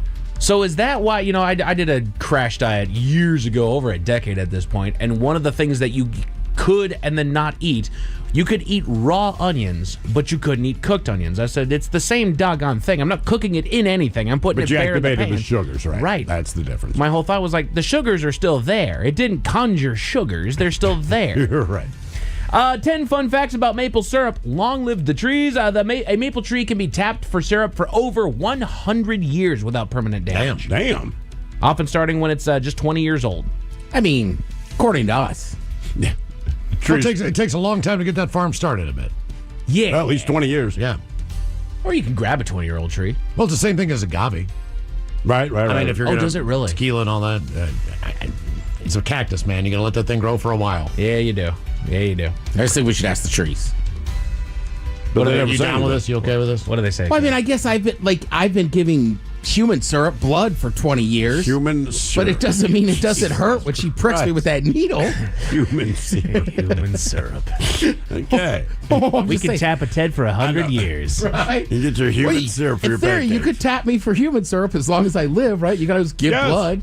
Exactly. So I'm Tap saying, like a but it kid. hurts. So to act like the tree's not in pain, man, it's ridiculous. Would you be more willing to donate blood if when they hooked you up, they actually hooked you up to a tap that they pulled it from the handle? That would be cool. Yes. The Ted Absolutely. handle. The Ted handle. Color equals flavor. Different colors, be it golden, amber, dark, or very dark, indicate different flavor intensities, with darker syrups having a richer taste. I believe that. Makes sense. Going back to the question of the day. Back to molasses. Why people aren't known for using a ton of flavor and spices. I haven't known a whole lot of different intensities of maple syrup. When you get real maple syrup from Canada, Yeah. and it's got like that little sticker so you know it's from a tree, Yeah. you could tell. The difference is it's $15, $20 a bottle. Yes. And it's a lot. You can tell by just the price. It's like anything else, like good balsamic or olive Sure. oil. But the taste is much different. And the viscosity is way less. Yeah. Which has blown my mind because I grew up with Mrs. Butterworth and the like. Sure, yeah. Well, that Yeah. slow drip out of there. Then all of a sudden it's like real stuff. It's like this is soda. What is this? Yeah. Let's see here. Canada's king. Canada produces about 85% of the world's maple syrup, which doesn't shock you. It's on their freaking flag. Yeah, they're kind of owning that. There is one portion of Canada that makes 90% of the Canadian supply. Anybody know where 90% of Canada's maple syrup comes from? I'll say the Northeast. I'll say Quebec. Quebec. Any other guesses? I think it's somewhere weird like Manitoba. Manitoba. What province is Toronto in? Ottawa. Ottawa. Well, I thought Ottawa's the city. It's the capital. There's Ottawa City, but Oh. it is Ottawa is also the province, and that's the province that Toronto's in. I'm saying Ottawa because they're the Toronto Maple Leafs. Miles, you hit it right between the eyes there, buddy. It is Quebec. They make 90% of the Oui, Canadian oui. supply. You want some of I the used to spend my summers there in the Boy Scouts. Well, yeah. Did you really? Yeah. Nice. We never got to go to Canada.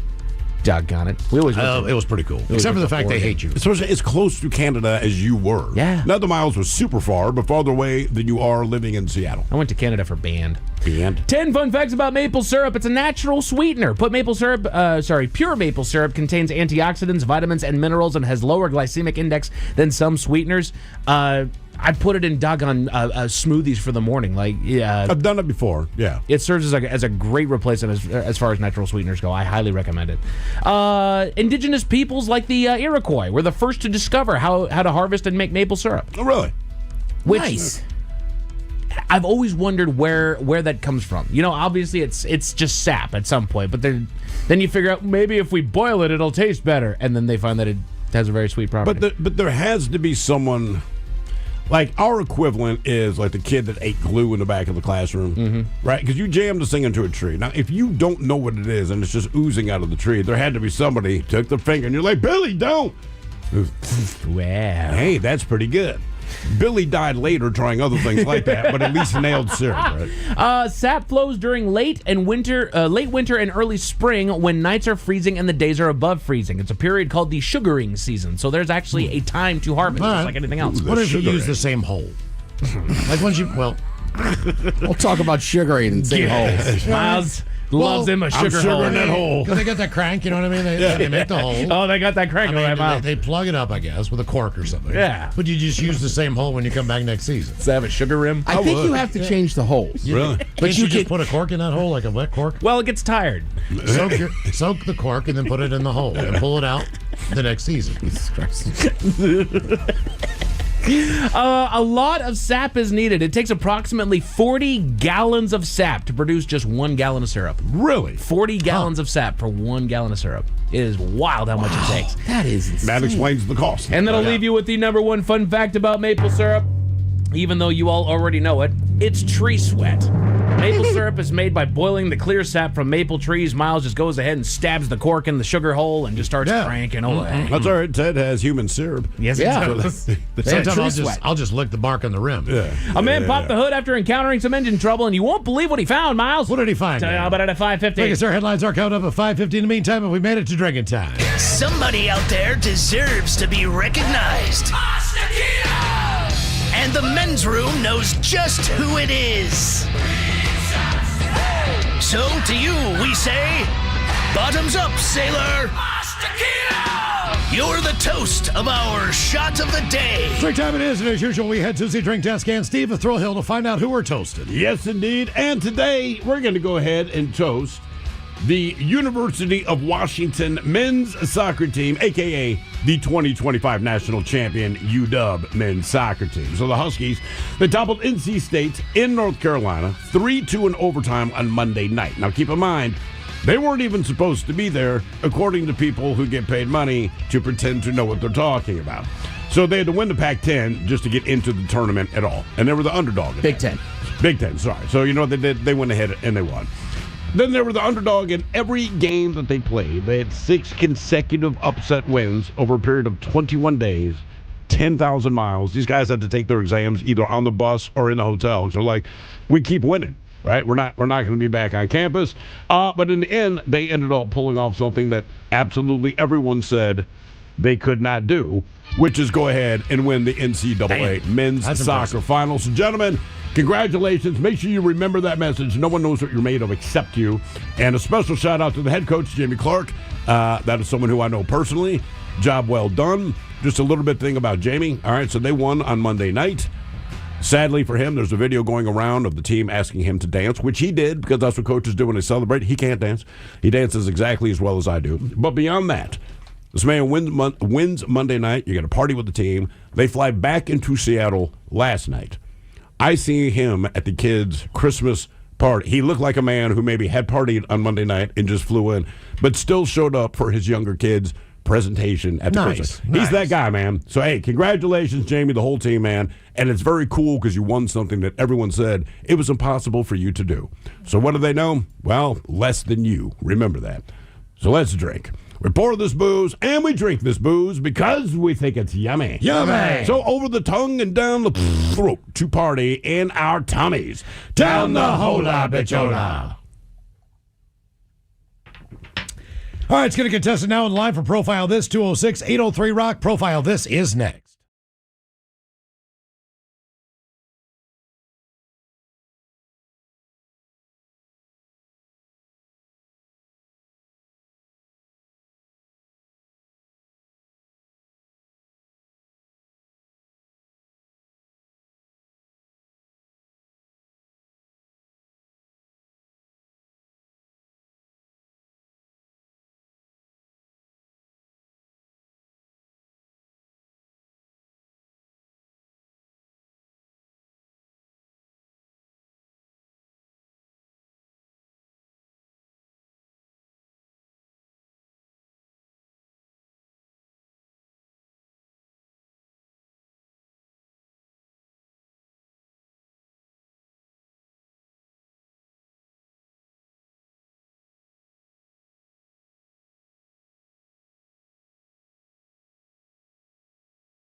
coast to coast and around the world. If it's not important, you'll hear it here, exclusively on In Action News. Here now are Stone Ledbetter and Felix Foxworthy. Good evening, ladies and gentlemen. Making headlines tonight, People magazine has officially named Art Garfunkel as the sexiest man alive. Art Garfunkel. Critics are calling it the biggest upset since his haircut briefly split the nation into pro-perm and anti-whatever that was. In other news, city officials are investigating a malfunctioning streetlight downtown that has been causing... Yeah, we need to talk about the office white elephant gift exchange. Felix, we are in the middle of a broadcast. And I'm in the middle of a crisis, Stone. I cannot find a single white elephant anywhere. What do you mean, find one?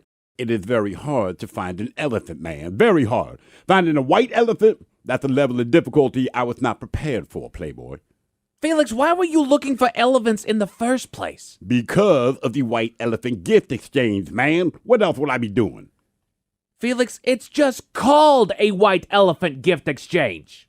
And that is exactly what I attempted to do, man. Find a white elephant. Literal interpretation. That is on you, not me. Felix, a white elephant exchange is where people bring silly gifts. I think giving someone an elephant for Christmas is a real silly gift, man. Silly gifts like a bad candle or a tacky coffee mug. A gift card that was clearly halfway used. Nobody is exchanging actual elephants. Then why is it called a white elephant exchange, man? Because the original idea is that you give someone something useless or ridiculous. Like the old saying about being stuck with a giant white elephant. It's just a metaphor. A metaphor? I spent 3 days trying to find an animal that does not even participate. You were not supposed to find any animals at all. Well, that would have been helpful information before I went on my elephant expedition. I found a green elephant, a blue elephant, a purple elephant wearing a vest. I even found a pink elephant. You found a pink elephant? Bright pink, man. Looked like someone dipped a regular elephant in bubble gum and just said, good enough. But I could not find a white elephant. No, Stone, I could not. Felix, I'm actually impressed that you found green, blue, purple, and pink elephants in the first place. But the gift could have been something as simple as a candle. And I could have kept my dignity. Instead, I got a restraining order from the zoo and a subscription to a pachyderm newsletter. I had a tough time finding a white elephant, too. Bonnie, you too were looking for an elephant. Yeah, Felix is right. Elephants are hard to find in general, especially the white ones. See, Playboy? No, both of you took this way too literally. Fortunately, you two did not actually find a white elephant, or our break room would be turned into a disaster zone. Actually, I found one. Bonnie, you found what? You found a white elephant? Yeah, my Uncle Remus had one lying around.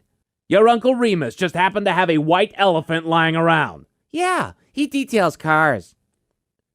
What does detailing cars have to do with elephants? It's one of the perks of the job. Your uncle who details cars has a white elephant just laying around as a perk. Well, it wasn't white originally.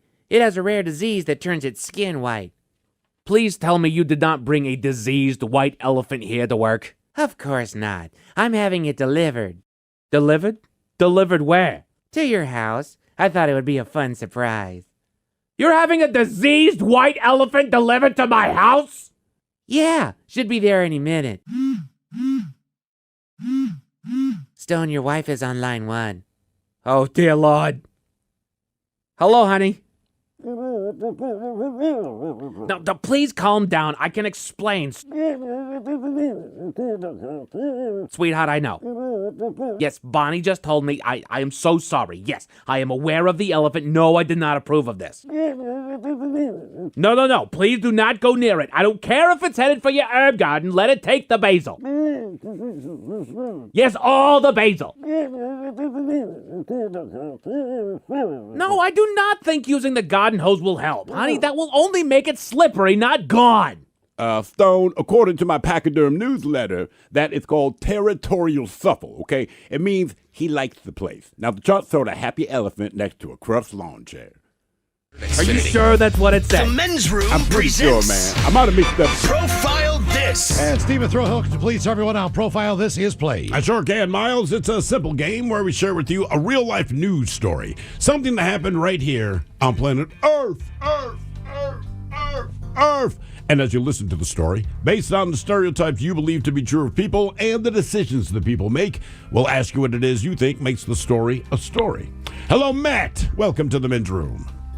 Hola, Bichola. Hola. All right, Matt, you understand how this here game is played? I do indeed. Fantastic. You have your choice today of 3 categories. Today we offer you the wonderful world of drugs.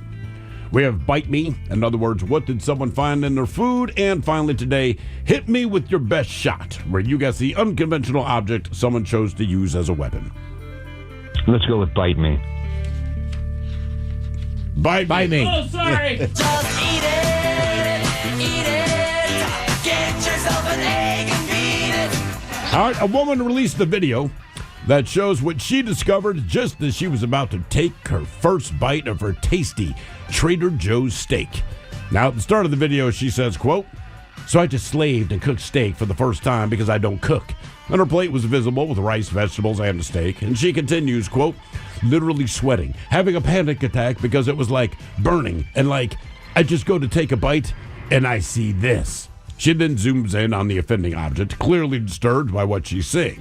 There's no more follow-up than that. She did threaten to sue, however. The question is, what did she discover on her Trader Joe's steak that she slaved and labored over to cook? Was it a fingernail? Was it a piece of mouse? Was it a worm? Or was it a roach? So fingernail, piece of mouse, worm, or a roach? I have an idea, but Mike, what are you thinking?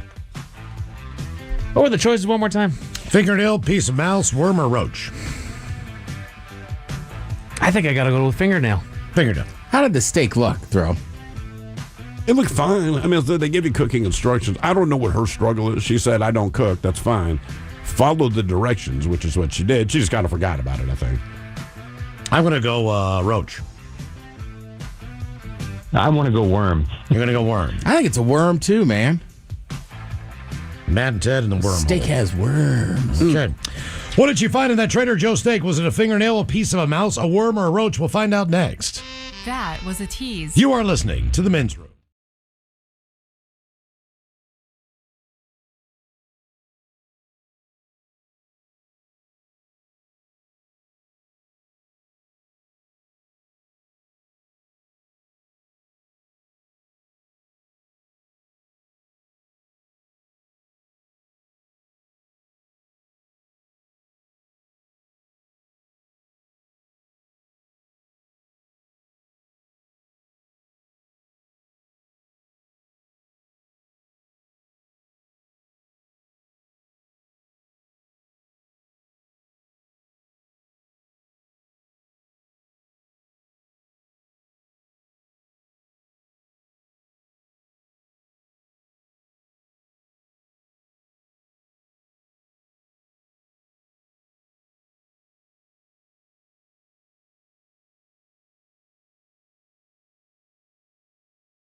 KISW.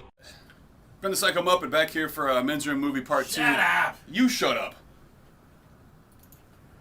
So last week we asked for some ideas, and frankly your ideas all suck. They're terrible. So we're not going to do any of those. But luckily, like manna from the heaven, rained down upon us, the Men's Room was a gift from one of our faithful listeners.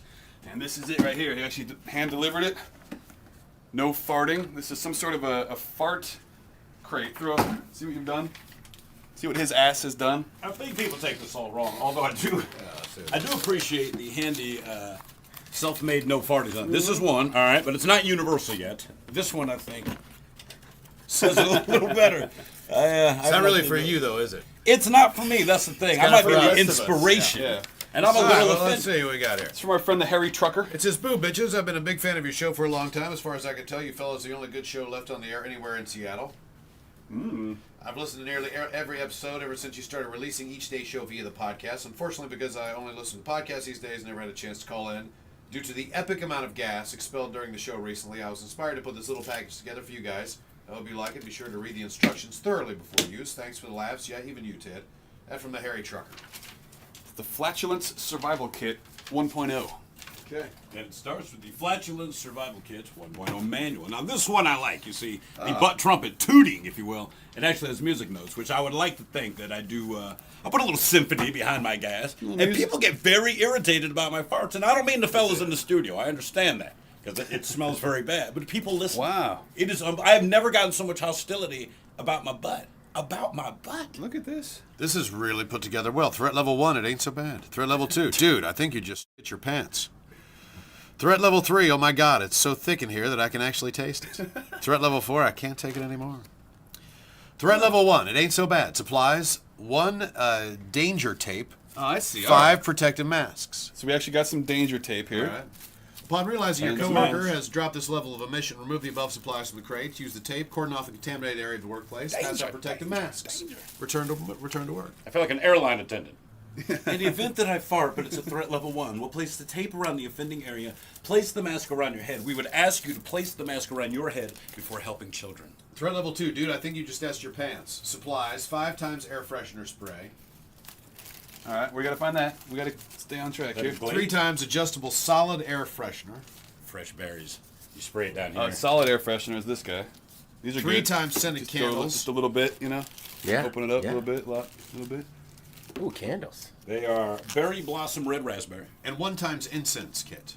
Waterfall fresh lily. Anyone have guesses what a waterfall fresh lily smells like? There's the incense. Oh, 91-piece incense kit. Your coworker has just dropped a bomb that necessitates Little holder, harsher too. measures. Use any or all of the above supplies throughout the affected area. Make sure the offending party sees you do it. Just in time for fall. Cinnamon spice cookies. It's like Martha Stewart. It came with an incense holder. Threat level 3. Oh my Full-on- God. It's full-on so hippies. thick in here that I can actually taste it. Supplies equal 50 clothing pins and 6 corks. Your associate is releasing toxic clouds that are stripping paint from the walls. This has gone too far. No one deserves this kind of treatment. Being careful not to alert the target, quietly pass out the clothespins to any affected coworkers. Gather several athletic coworkers together, tackle the enemy, while being held, pull down their pants, and insert 1 or more cork into the rear entrance. Ooh, do not do that. Well, Threat level it's up 4. to you. It's up to you, fella. You force our hand. Threat level 4, I can't take it anymore. Supplies, 10 razor blades. There's no more hope. It's time to end the pain. Please. 99.9 KISW. Category is a Buy Me on Profile. This we have a video that a woman released of her Trader Joe's steak, and something was inside of the steak when she cut into it. That is correct. Question is, was it a fingernail, a piece of a mouse, a worm, or a roach? And Matt, that is the question we posed to you. You reached out to our very own Mike Hawk. Mike Hawk, you said, you know what, man, I'm thinking fingernail. Damn. You sick bastard. Miles, you went with the roach. Roach. And then Matt, you agreed with D. Ted Smith. Both of you guys said you believe it's a worm. And you are correct. Now, He's to be credit. fair, You went worm first. to be fair, no one has confirmed if it's a worm, and she hasn't done a follow-up because some people suggested it could be a piece of the rice that ended up on top of the steak because it was about the same size as a grain of rice. It's like a longer grain of rice. So she's freaking out, but they're like, some people just said, look, man, it looks like a slightly overcooked piece of dry rice that's on top of your steak. The fact she even wrote out, what was it? I slaved and slaved and labored to make this because I don't cook. Right, so I'm like, this seems like an extreme person. So it could have been a lot. Yep. Oh, yeah. A lot of things. Now for all TV news all the time, and it's time for TV Time with Tim. And now, because your pathetic life is confined to countless hours in front of a talking box, the Men's Room presents TV Time with Ted. Wrong button. Armageddon. There you go. Armageddon.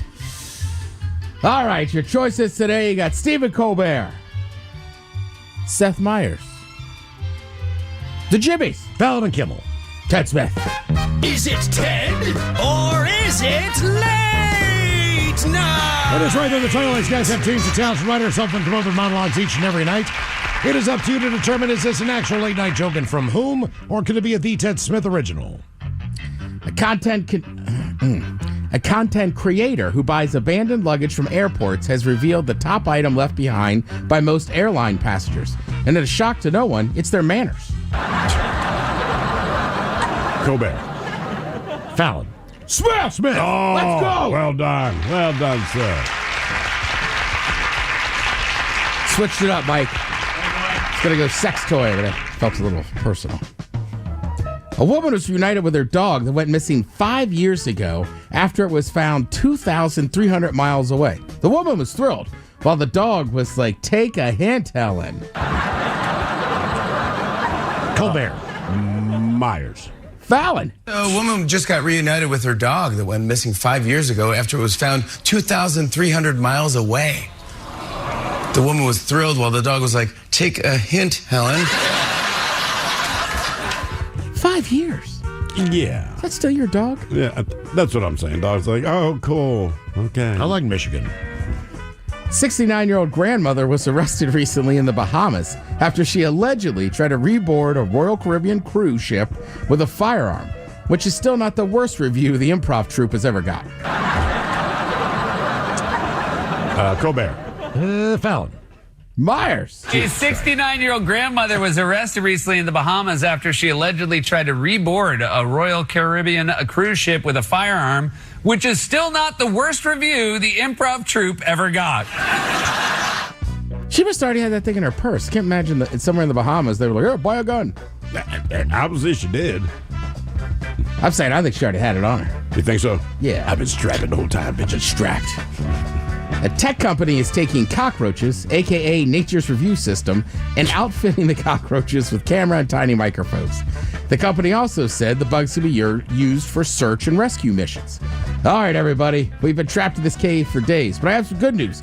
A bunch of roaches just crawled in. Colbert. Yeah, Colbert. Yeah, it's Colbert. A tech company is taking cockroaches, a.k.a. Nature's Restaurant Review System, and outfitting the cockroaches with cameras and tiny microphones. The company also says that the bugs can be used for search and rescue missions. All right, everybody.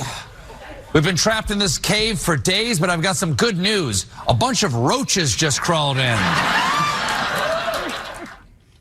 Sticking with news stuff that was on the TV recently. Shout out to one of the co-hosts of the podcast. We have a brand new episode out today. Cobb's Popcorn was featured yesterday on the Today Show. And have you heard back from him since it was? We did. We taped one last night. It's out today. What did he say the response was? 'Cause I mean, pretty good. Yeah. Yeah. So they're getting some people in there. I would Unfortunately, imagine. That's still a pretty small operation. It's not as big as the Smith Family Popcorn. But that shop will be open. Get in there. Yeah. Pop in there next week and get some cheddar, brown butter. Those are my two go-tos. That actually does sound really good, man. Have you had it yet? I've had Cobb's popcorn before, but I've not had it probably in the last 2 years. Well, they or brought in something. all the bags at one point. I had a couple then. Yeah. All the little tiny ones. And my wife went there a little while ago. She's like, well, I bought popcorn, but Cobb wasn't there. I'm like, well, I don't think he has to physically be there all the time, baby. Just Yeah. Well, I still like when I brought in all those extra bags from an event and somebody was like, going on and on about it. I was like, yeah, it's my buddy. You have to explain the brand to me. All right. Got a list here of 20 most iconic Christmas movie characters. Characters. Right. All right. So this could be a lot of different people. Does that include like Santa Claus, or are they saying the actor or actress that played Santa Claus? No. The characters. Okay. Are they taking one per movie, or are they saying, like, look, Clark Griswold, Cousin Eddie, they taking more than one character, or is it just pretty well there you just go, the main? Miles. Clark Griswold. I was going to say something else. I almost said it. Probably get Stop. dumped. Yeah. He is number 15 on the list. Okay. All right. I got to think the Grinch. So the Grinch, they say the Jim Carrey Grinch is number one. The Jim Carrey. Okay. I was reading a couple things about that. It just $20 million they gave him to make that movie, and it is 25 years. And he wanted to after the first day, he wanted to give the money back and quit the gig. Oh, because of the makeup. 8 hours in the chair. Think about that. On the first day. And he couldn't breathe. They had to cut holes so he could breathe, all these different things. He was like, man. Take the money back. He like, I don't want it. It's not worth $20 million. And again, as somebody who just recently watched it, it's harsh. Like, I just don't, we knew how the Grinch was. You said didn't need the backstory. We didn't need the backstory to make him out to be this awful person. And then they basically harassed him for years. Yeah. And at 8 years old, they let him walk up on a hill alone. He was already one of the kids in the neighborhood. Right. Mm-hmm. I just passed. Like, oh, let's an 8-year-old walk up a mountain and just look. The Who's do. Yeah. Terrible people. Yeah, obviously.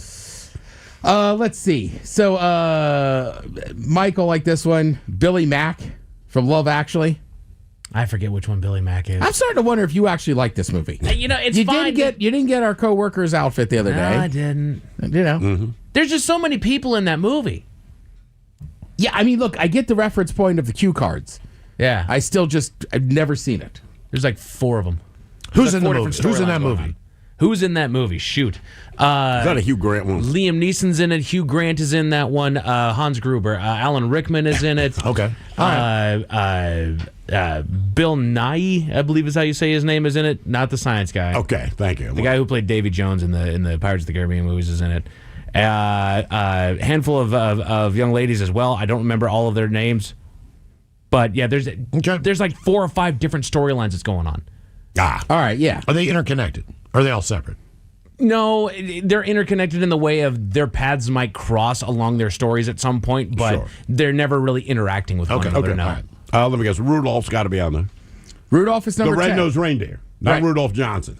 That's Well, son of and a there bitch. is a couple on this list that people argue whether or not they're Christmas movies, and these characters made the list. So what's his face from Die Hard? Bruce Willis's character.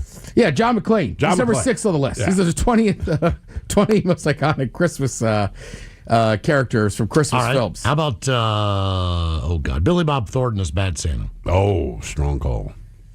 Willie T. Stokes. Is that the name of the Santa Claus? Yeah. Willie T. Stokes. Yeah. Willie T. Stokes. Okay. That fits the character. All right, there's one more in that realm. If we've been talking about this movie, there was a couple of them. Don't Feed 'em After Midnight. Oh, Gremlins. Was it Gizmo? Gizmo. Stripe. Gizmo They made went it. Gizmo? Oh. Yeah, he made the list at number 9. Stripe was the real star of that. Let's face it, man. Is that the evil one? Yeah, like that's the one you paid attention. Like Gizmo, we got it. Got his deal. I told you not to get me wet after midnight. You sexy son of a bitch. But then you did, right? But after that, like you just checked in, he was still just a good Mogwai. Was that what they call him? But like Stripe was the one you paid attention to. Stripe was why the movie was entertaining. Stripe was up to no good. I mean, he caused all the chaos. I get it, he's a bad guy, but like he was the Darth Vader. You're the interesting one. Gizmo was Luke Skywalker. Like, yeah. I know you're nice. You don't do anything. Nobody's rooting for you. Well, Yeah. And I think we're Till the end. all a bit gremlin. Like, I'm guilty of both. I'm 1/16th gremlin on my father's side, yes. But I could tell. Yeah. But it's good advice. Don't eat and don't go swimming after midnight. You think that's the overall parable there? That's Like, what I think hey, it is. man, You don't want to be eating late at night. Get out of the pool. if they updated it, you think about like, don't text after midnight. right? Gizmo send a nude photo. Gizmo can't. Don't let him text after midnight. Oh, the gremlins show up. Right. He sent a D-pic. Of course he did. It's The Gizmo gremlins are after here. midnight. Frosty from Frosty the Snowman made the list. Ralphie from A Christmas Story. Sure. Not Ralphie the bison down in Colorado. Yeah. Oh, Macaulay Culkin. Home Alone. Oh, good call. Kevin McAllister. Yeah. He's on the list. Let's see. George Bailey makes the list. It's a Wonderful Life. Yes. Okay. I was like, why do I know the name? Jack Skellington, Nightmare Before Christmas. Okay. And then Ebenezer Scrooge in an adaptation of A Christmas Carol. Did they say which one or just because there was Scrooged, which is the one that people don't learn about all the time? My right? bad. Any adaptation Okay. of A Christmas Carol. The other ones are pretty specific. Like The Grinch is Jim Carrey, not just the cartoon Grinch. You know what I which- like about all that? You know, you have all these Christmas movies, and inevitably, the Mickey Mouse of Christmas is Santa Claus. He's not on the list. You know what? I misspoke. Technically, Kris Kringle is on there from Miracle on 34th Street. Okay. Is that the Santa? Really, that's I don't think Kris Kringle and Santa Claus are the same person. You ever seen them in the same room together? I haven't. Santa's on his own. He's on his own planet. I'm with you. You're right. You would think number one on the list would just be Santa from any of the Santa movies that Christmas involve movies. Santa, yes. But he's not really cool.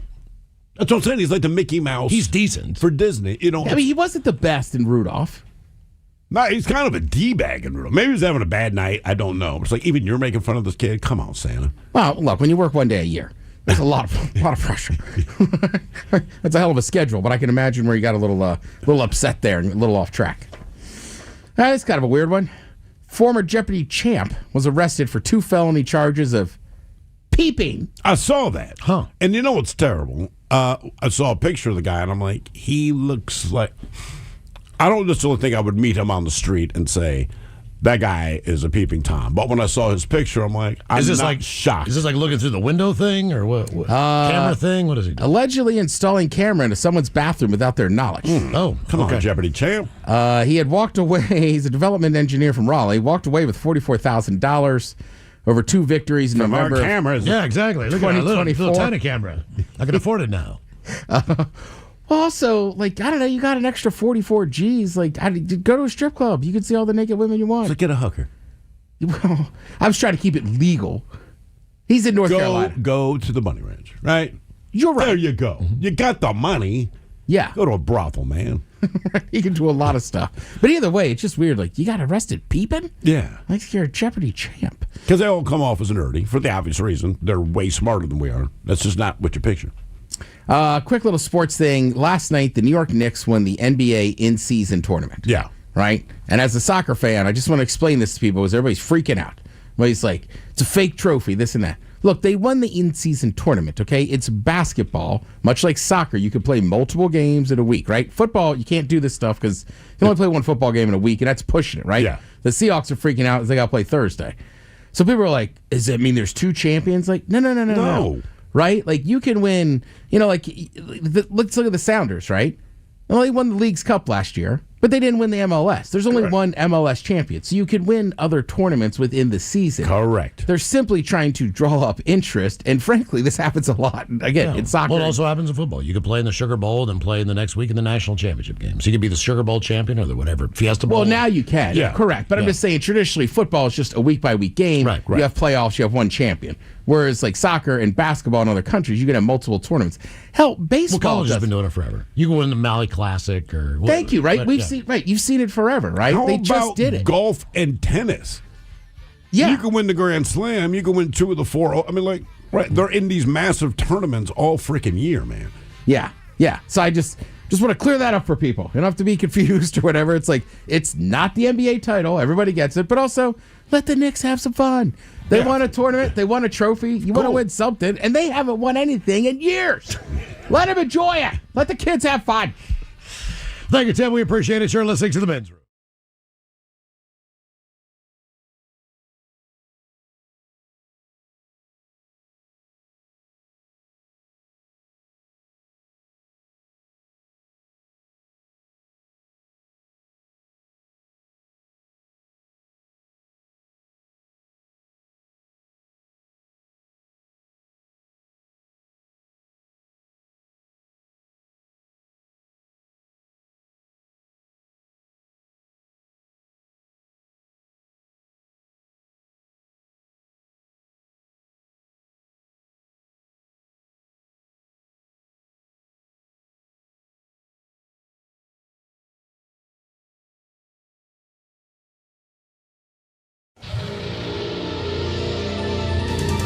From coast to coast and around the world.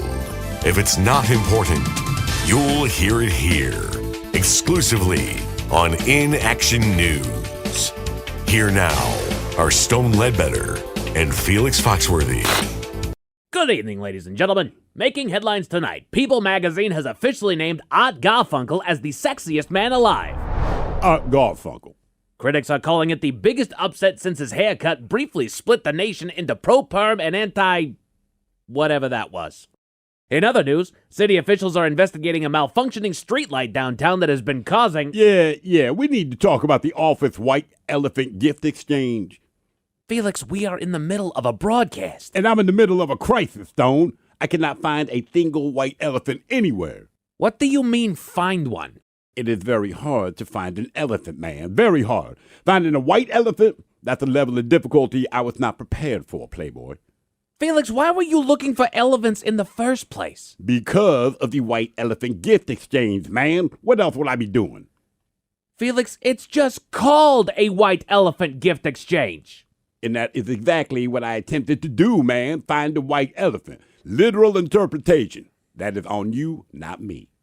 Felix, a White Elephant Exchange is where people bring silly gifts. I think giving someone an elephant for Christmas is a real silly gift, man. Silly gifts like a bad candle or a tacky coffee mug. A gift card that was clearly halfway used. Nobody is exchanging actual elephants. Then why is it called a White Elephant Exchange, man? Because the original idea is that you give someone something useless or ridiculous. Like the old saying about being stuck with a giant white elephant. It's just a metaphor. A metaphor? I spent 3 days trying to find an animal that does not even participate. You were not supposed to find any animals at all. Well, that would have been helpful information before I went on my elephant expedition. I found a green elephant, a blue elephant, a purple elephant wearing a vest. I even found a pink elephant.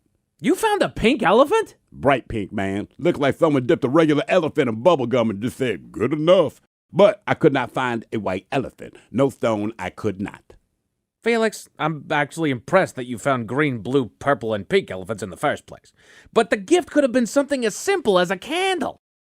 And I could have kept my dignity. Instead, I got a restraining order from the zoo and a subscription to a pachyderm newsletter.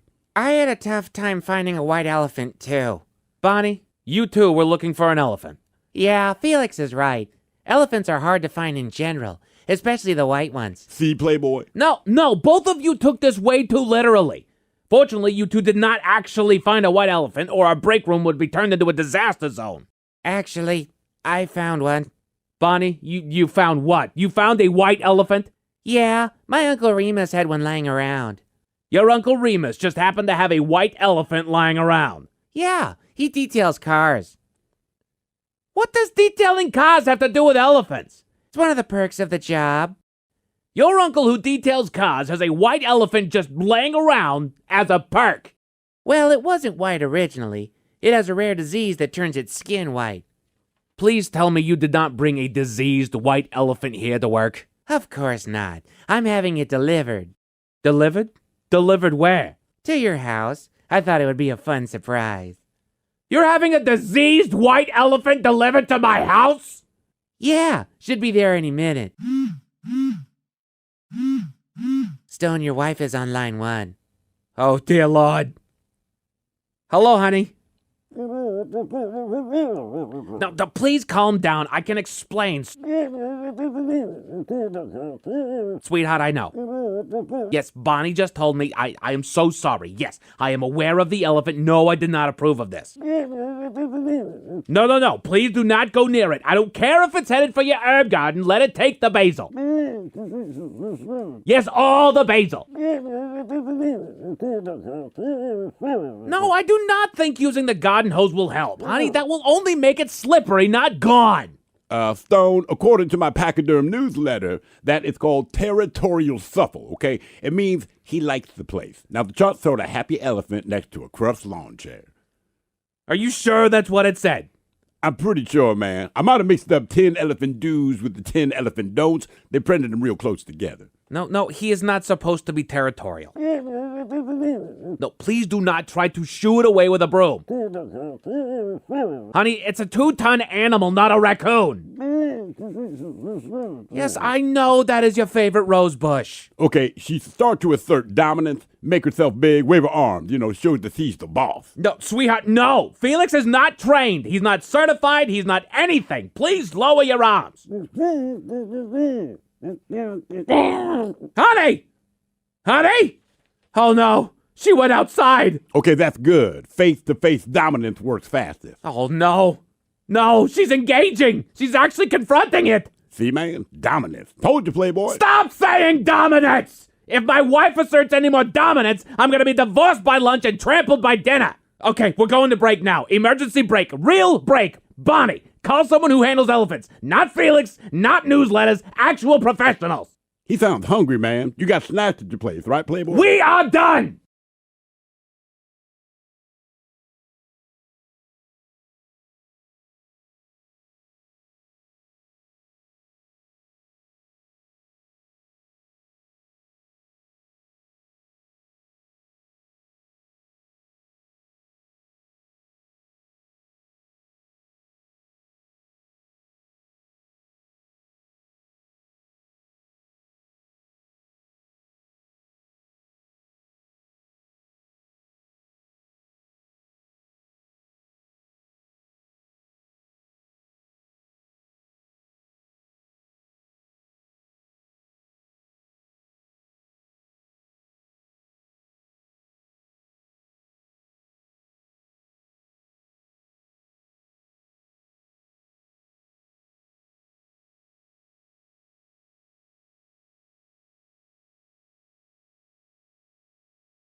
Now, let's see what's happening in the real world. All right, here we go to Colorado, where residents fight to keep their inflatable 27-foot-high toy. Meanwhile, a man opens the hood of his car and finds an animal that I'd like to destroy. LA woman not happy that an Amazon driver stole her cat. A stowaway was found in an airplane that turned out to be a rat. Into Australia, where a koala bear rides the bus. It is time for your headlines. Now, it's time to hit the headlines. Here's my car. Our top story, we go to Tennessee, where you have to be on alert for stowaways. A man was driving his SUV one day when he started smelling something off. After a couple of days, the smell did not go away, and he made an appointment to bring his car to his local dealership service shop. The day before his appointment, he decided to take a peek under the hood for good measure, and he immediately found the problem: a massive yellow python that was coiled up around his car battery. Surprise! Hello. It's believed that the animal is an escaped or released pet, as they are not native to the area, and it sought shelter under the hood from the cold conditions. Unfortunately, the python had perished by the time that he was found, and it was removed. Fortunately. Yeah, I'll just say I'm okay with that. Locals are using this as a reminder to that double-checking for unexpected passengers is not a bad idea. Yeah, as much as I'm okay with snakes in the same way that I'm okay with spiders, which is you stay over there, I stay over here, we're good. Sure. But if I open up my hood and you're under there, you're officially in my space, and you're gonna get karate chopped. Yeah, that's the thing. I don't have a problem with snakes, but if I open the hood to my vehicle and it's there, I'm happier if it's dead. Especially if it's that big. And it's a python. Right. God. Fun times. In other news, to Colorado, where justice has been served, a couple spent the last year saving up their money to finally afford an adornment to their home: a 28-foot inflatable Santa Claus that now greets the passing traffic. Folks enjoyed the giant inflatable for a short period of time before the couple received a letter in the mail from the HOA. Uh-oh. They were informed that the Santa was too tall, to the point that it violated local ordinance, threatening fines if they did not promptly take down the inflatable. Word got around town that Santa was being removed, and it had the opposite effect of what the HOA wanted. The neighborhood united, with one even putting up a massive inflatable of his own to challenge the HOA. Petitions were signed, public protests ensued, letters to the management, and all that. To the point that a member of the HOA's upper management reached out to the couple to admit, yeah, we made a mistake. The inflatable's not a violation. You're good to keep Santa out throughout the season. So it's not that they said go ahead and do it. It's that, it wasn't even a violation. Yeah. We're just bitching because we're those types of people in the first place. Correct. I don't like it. We should take it down. Yeah, Make up a rule. Right? And I understand. It's Santa. Exactly. And it's for a month. Correct. Maybe two if you're a Halloween person. In the darkest times of the year. Literally. Yeah, right. That's part of the reason we put up the lights. Let the giant Santa stay up. Correct. And I wish we put up lights more of the year. And I understand. I agree. That's a benefit of having an HOA, is that everybody's home looks to an acceptable condition. You know, our neighborhood looks nice because all of our lawns are mowed, all of our stuff is updated. But they're about uniformity. Not obviously you want places to look good. That's fine, but it's the uniformity that I have an issue with. I disagree. It should be about, is everybody in the neighborhood okay with the condition of everybody else's house? Sure. Do you feel like you're in the neighborhood that you belong in? Santa being over there, don't care. Don't care. Let him stand. Because it's Christmas time. That's right. That's all. That's what we I understand their motivation to put up Santa in December. Right. Right. Hey, look, again, right? If you had him up in July, I could be like, all right, it's Dude, come Santa, on. but like, it's July. Exactly. You know what I mean? Right. It's Christmas. That's all. This is his Put it- time to shine. Yeah. I don't If get you it. added a little blue to him, it Papa could be up, Smurf. well, you could be up at the 4th of July. It's red, white, and blue now. Red, white, and blue Okay, I Santa. see what you did there. Yeah. Santa, blue stripe Santa. Yeah, it's Ben Franklin now. Ben Franklin. Just keep changing it. Yeah. Oh, my God. Oh, jeez. A flight from Amsterdam to Aruba was the source of a little buzz after someone found a stowaway halfway through the flight.